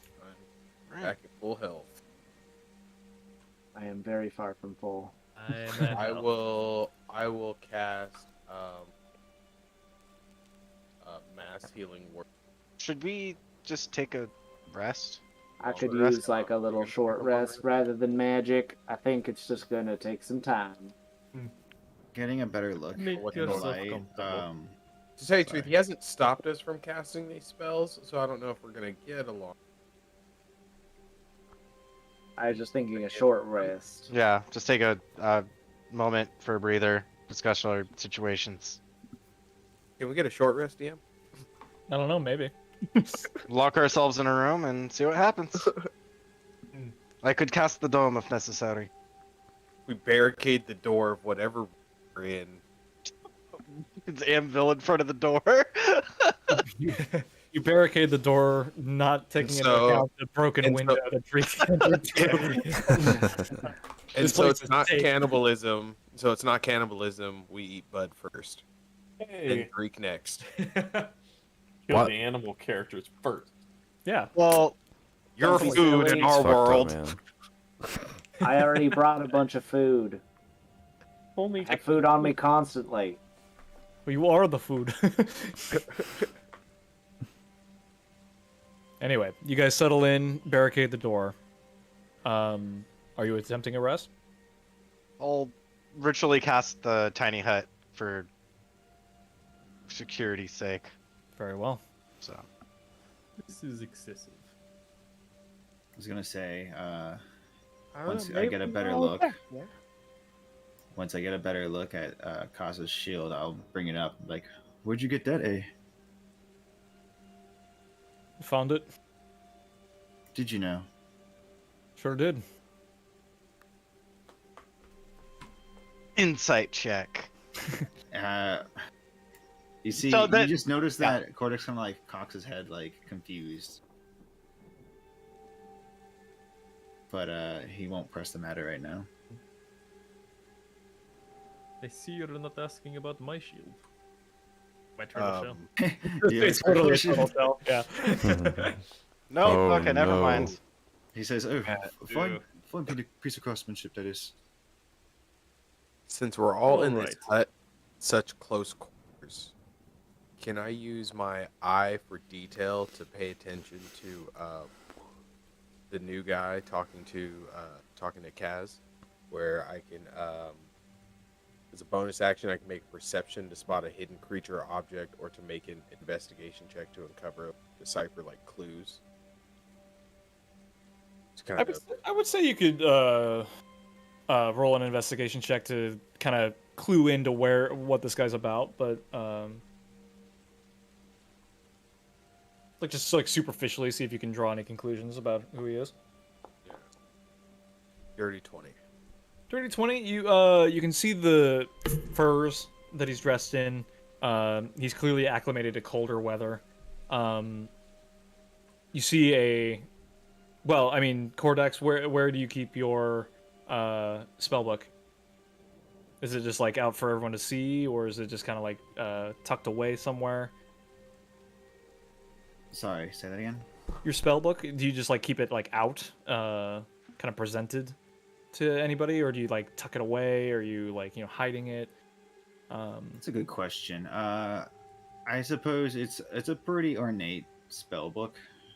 And it's not something that's easily to hide, so I suppose you just have it kind of just attached to his hip Sure. most of the time. So he's very clearly a magic user. You saw him generate lava into his hands, which are made of adamantite. Like they're clearly not flesh hands. So there's obviously a story there. But you just kind of take this guy in. He's pretty bedraggled. He's very travel worn. He seems He's not dressed richly in any way. seems rather jolly for a guy who looks the way he does. Or sounds rather jolly for a guy who looks the way he does. And then like he has, and it's just Umla noticing in these, like he sees him get drawn towards these things that he's seeing as he's set on paying attention to the new guy, less so than the rest of the group, like he did during the downtime. Cortex does have kind of a Norse-looking tattoos that cover most of his body besides his face. It kind of goes up his neck a little bit, like the picture. I'm not gonna roll an insight. I'm just gonna keep an eye on it. Sounds good. Cool.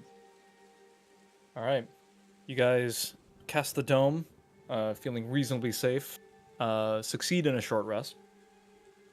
The rain continues to pour. The wind continues to howl. No one accosts you in your sleep or even attempts to enter the dome. But the darkness deepens.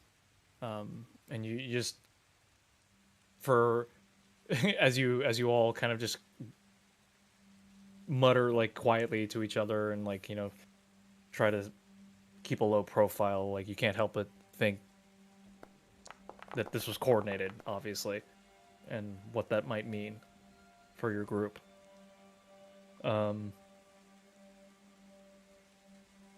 Are you guys going to continue to rest here all night, or you guys have anything you want to accomplish with what little day is left? Just FYI, during the short rest portion, I at least used my arcane recovery to get back some spell slots. Sure. Does I have a question because I know bards have a thing for they have the Song of Rest that gives us extra healing during short rests. Let me see, because I think I can. So I think bonus action. Correct. Uma's like, no. He's like, nah. This song is not restful. It is definitely not restful for Foz.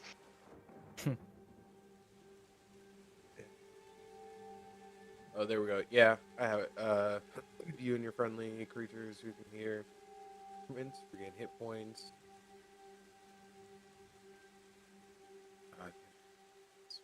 Or a hit die. Each of those creatures gains 1d6 extra health. So whoever spent one or more hit dice will gain 6 extra health. Yay! I'll take that. Very good. What would you guys like to accomplish?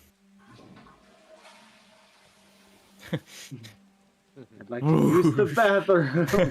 Phew! That was a good short rest. So, what Well- enemies have you made? Do you want to send assassins after you? Mate, we've made so many enemies that I'm not even surprised assassins are even after us. Honestly, mate, I'm just surprised that they're all the way here. Think anywhere else you come get us. Right here, though, mate, that's... Haven't you heard of us, mate? It is bold. It is bold. I don't want after all of yous. Only a few. Stirred up some trouble in the Hinterwood. Yeah, I think these things similar to these killed me before. Forgot about that. Very nearly killed you again. Yep. Yes. One guy died. We brought him back. He is not wrong. Umlau, the liar, speaks to you in your head. Stone shape, stone shape. He stinks of genie. And my eye, Umla's eyes flicker a little bit, and then just like leaves it alone. At the And he's moment. referring to Zoom. He's referring to Zoom. Yeah. Okay, his eyes flicker a little bit, and then he leaves it alone. Like, that's the cow guy, though, mate. So yeah, he died, and then we brought him back. Not really a cow. Is he saying this out loud? Yeah. Umla was like talking, and then he heard the liar talking in his head. He's like, oh, and like finishing a sentence. But he doesn't finish the whole sentence because now he understands, like, oh, why he smells like a genie to this thing. So he's just like, yep. Came back to life. All right. Is there anything you guys want to accomplish or discuss? Kodax is just gonna be like staring at Kaz. Kaz just Observing him. glares back. Not really like looking at his face, just like observing his behavior, is what he's saying. We're in Vryland, right? Mm-hmm. That's correct. How did these things get here? Did they take a ship? I mean, I guess they could have swam too, mate. They were pretty powerful. One shot almost killed me. Do they look like they're Perhaps from they had Hinterwood? They have iconography and things that suggest that they could be. Okay. We couldn't see the But they're- skies, mate. Maybe they came on a sky ship. But the people of Hinterwood kind of dress fairly generically. The hunters that would go out into the forest were like rangers rather than like dressed in a style of Hinterwood. They were just mostly like functional versus stylish kind of things. So these people could have come from anywhere. Yeah, And I think most of the their main. most of their defining features have been burned away, even before their secondary deaths.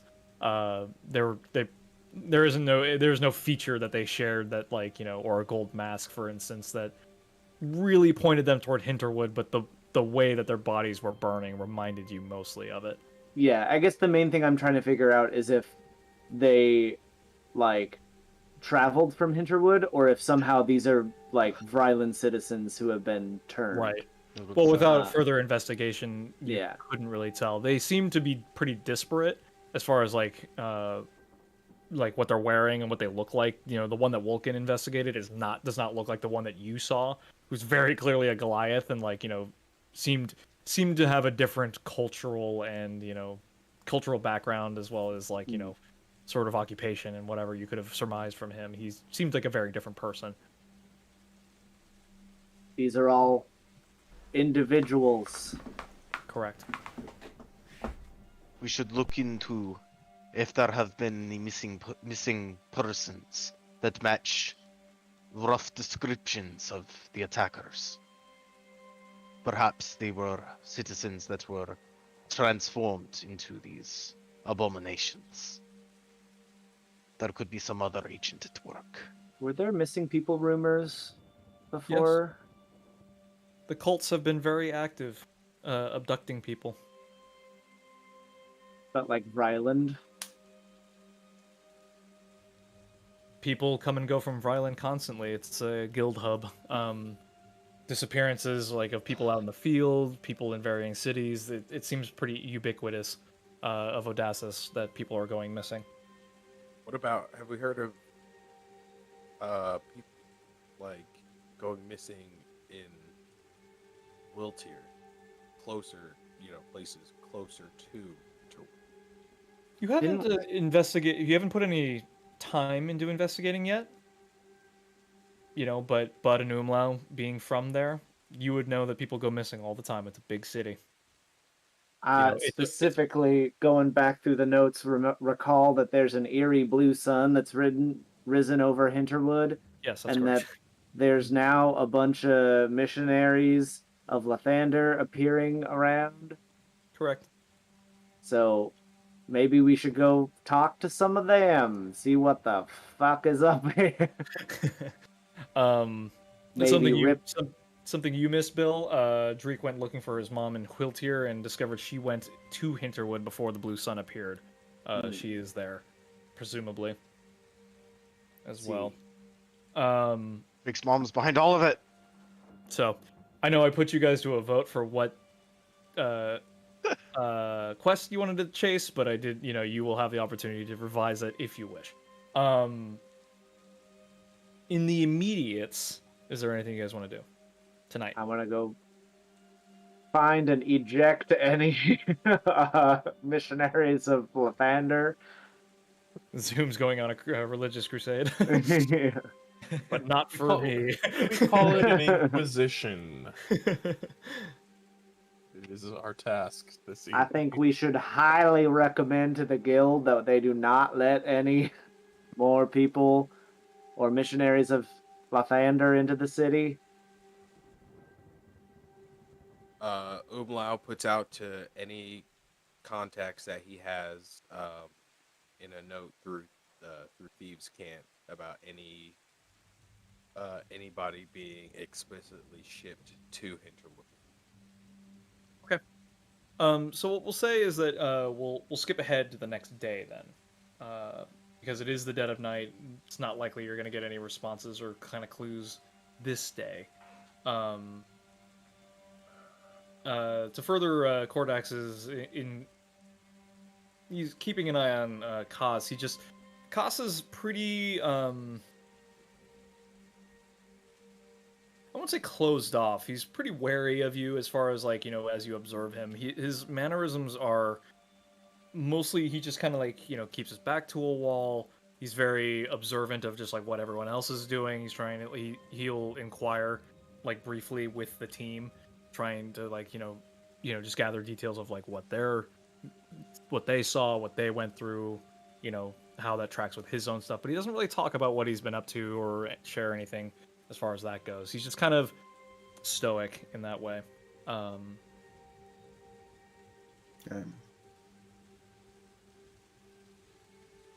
The rest of you know that are like know Kaz enough that like him being quiet, he's a little sullen. Not sullen. He's just kind of like reserved, a little more than usual. By no means was he like a boisterous person before, but he's been pretty quiet ever since they buried Acasio.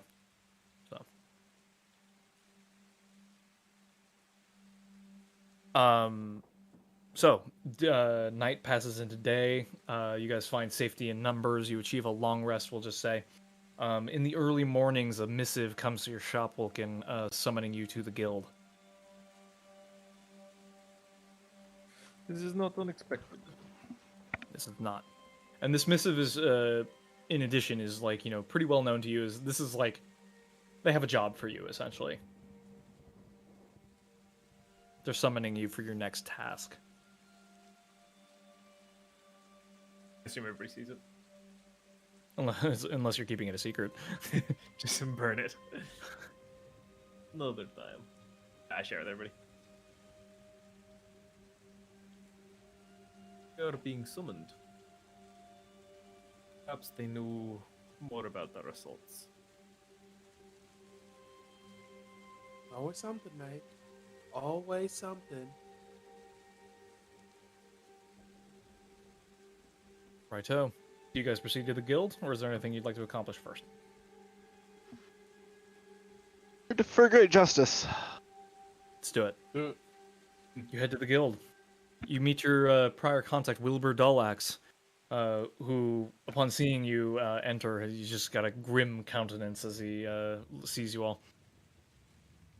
I see you found your pointy-eared friend. Good, that's good. You lads had best come with me. And he walks and talks, leading you deeper into the hall.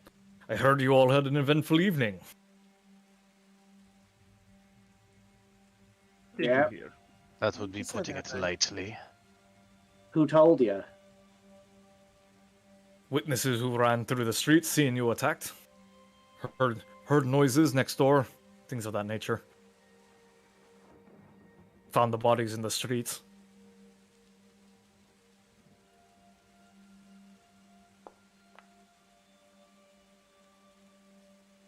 Zoom is just giving him like a like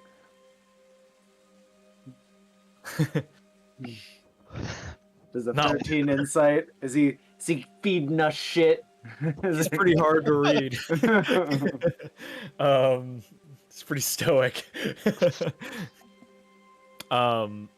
He says, now, normally, after a mission failure, we'd send you back to something a little easier. Give you a run-up back and get you back into the swing of things, but given how much has been going on and how you're all back at the center of it, I think it's best we just throw you back into the thick of it, eh? No, mate. No. That's not how you do things. Do what you said you were going to do but the first thing, and make it easy on us. You are such a dick, mate. You're always trying to kill us. Well, that is what you're hired for, isn't it? No, mate. No! Yes. He takes you to a room with a giant map of the continent of Odasses, and you can see little pins tacked all over it. There's one over Hinterwood. There's one over the Odessan Sea up near the Darkfire Tower over here. There's one here in Gildan and a secondary one here at Nadir. Let me think. What else did I send you? There isn't one in Helgrin, Vulcan, you notice. I said there was one in Hinterwood. One in Novella. I thought there was one novella. There would be one in Novella, that's correct. And then there's one kind of here in the middle of the sea, just kind of just like, it's just this, like you see notes and things tacked alongside it in the general area of this map. The one in the middle of the center ocean is just blank. It's just a pin and just like a big question mark, essentially. Like, it's got lines drawn to the islands and just kind of like tracking where they're traveling, but nothing else is really known about it.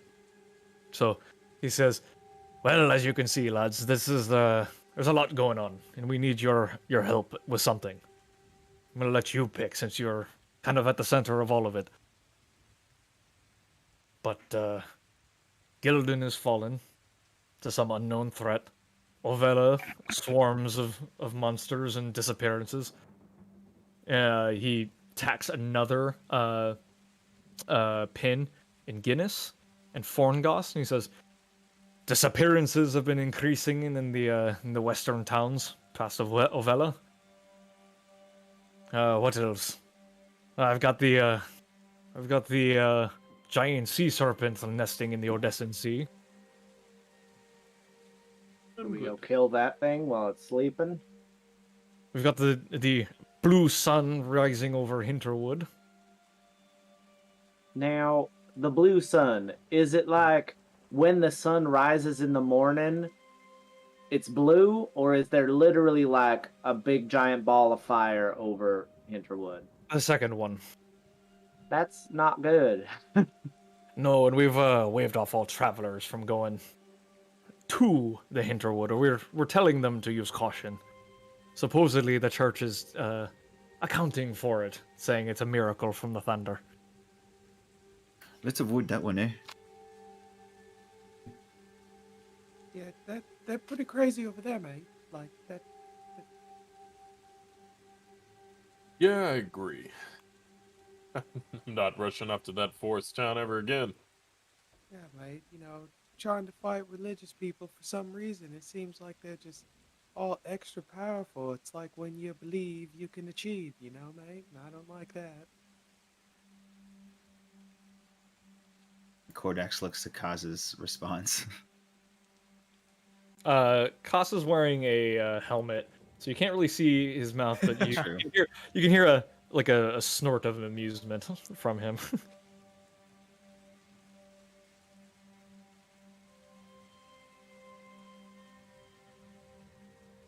Let's see, what else haven't I gone over? Oh yeah, the islands are moving. There are giant whirlpools appearing everywhere along the sea. Disappearances, yes. And he's like flipping through notes. Blue Sun, Gildan. We haven't heard back from the wardens that we sent there. Oh, they're all dead, mate. Just assume that, and we can move on. We really hope that's not the case. And we sent the captain of the wardens there with a contingency.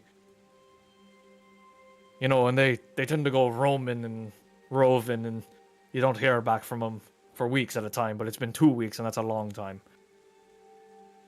Think like they Especially had over it something covered. this serious.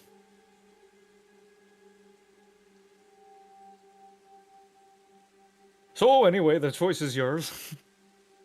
Pick of the lot. Feel free to discuss amongst yourselves. Umla looks to Fazradin.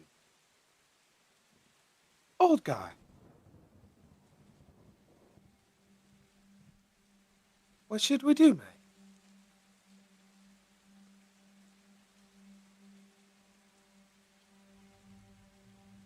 Daniel? Nothing. He's never wrong. We should quit. Never wrong. That's why I ask. We should just quit, is what he's saying. He's saying we shouldn't do it.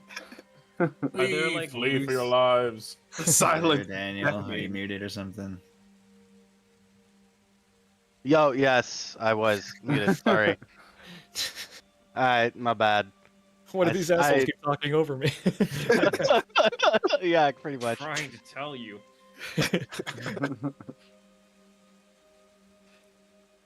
I foresee great tragedy should we travel to Hinterwood. Yeah, we all knew Unless that. we, mate. Why we all unless- voted no.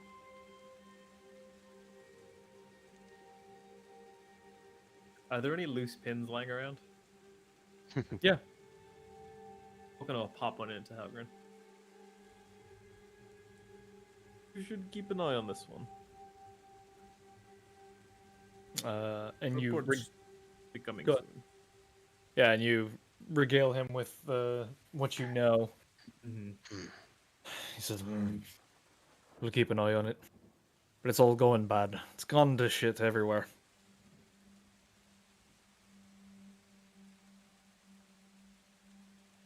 I'm not sure that Hinterwood is even the worst anymore. Which one is the worst? Oh, it's a toss-up, really. there any- Hinterwood is concerning, but Gildan is certainly the most pressing. But everything is pressing at this point. Well, let's go to Gildan, mate. We definitely don't want to deal with, the baddies over there in Hinterwood, yeah. Seems like the right option. I'm fine with that. Very well. Let's go. So be it. Onwards. I'll write up a contract then. Unfortunately, since you sank the last ship that we gave you, you'll have to make accommodations on your own. But I'll write up the paperwork. Get yourselves ready. I just don't get it, man. Like, they really think it's our fault that we sank, that ship sank. I'm talking, like, directly into Dreek's, like, ear hole. It's not our fault. Captain, tell him it's not our fault, mate. It's not our fault. It's a lot of gold. I don't care. Book your passage as you will. I'll be in touch. And he leaves the room.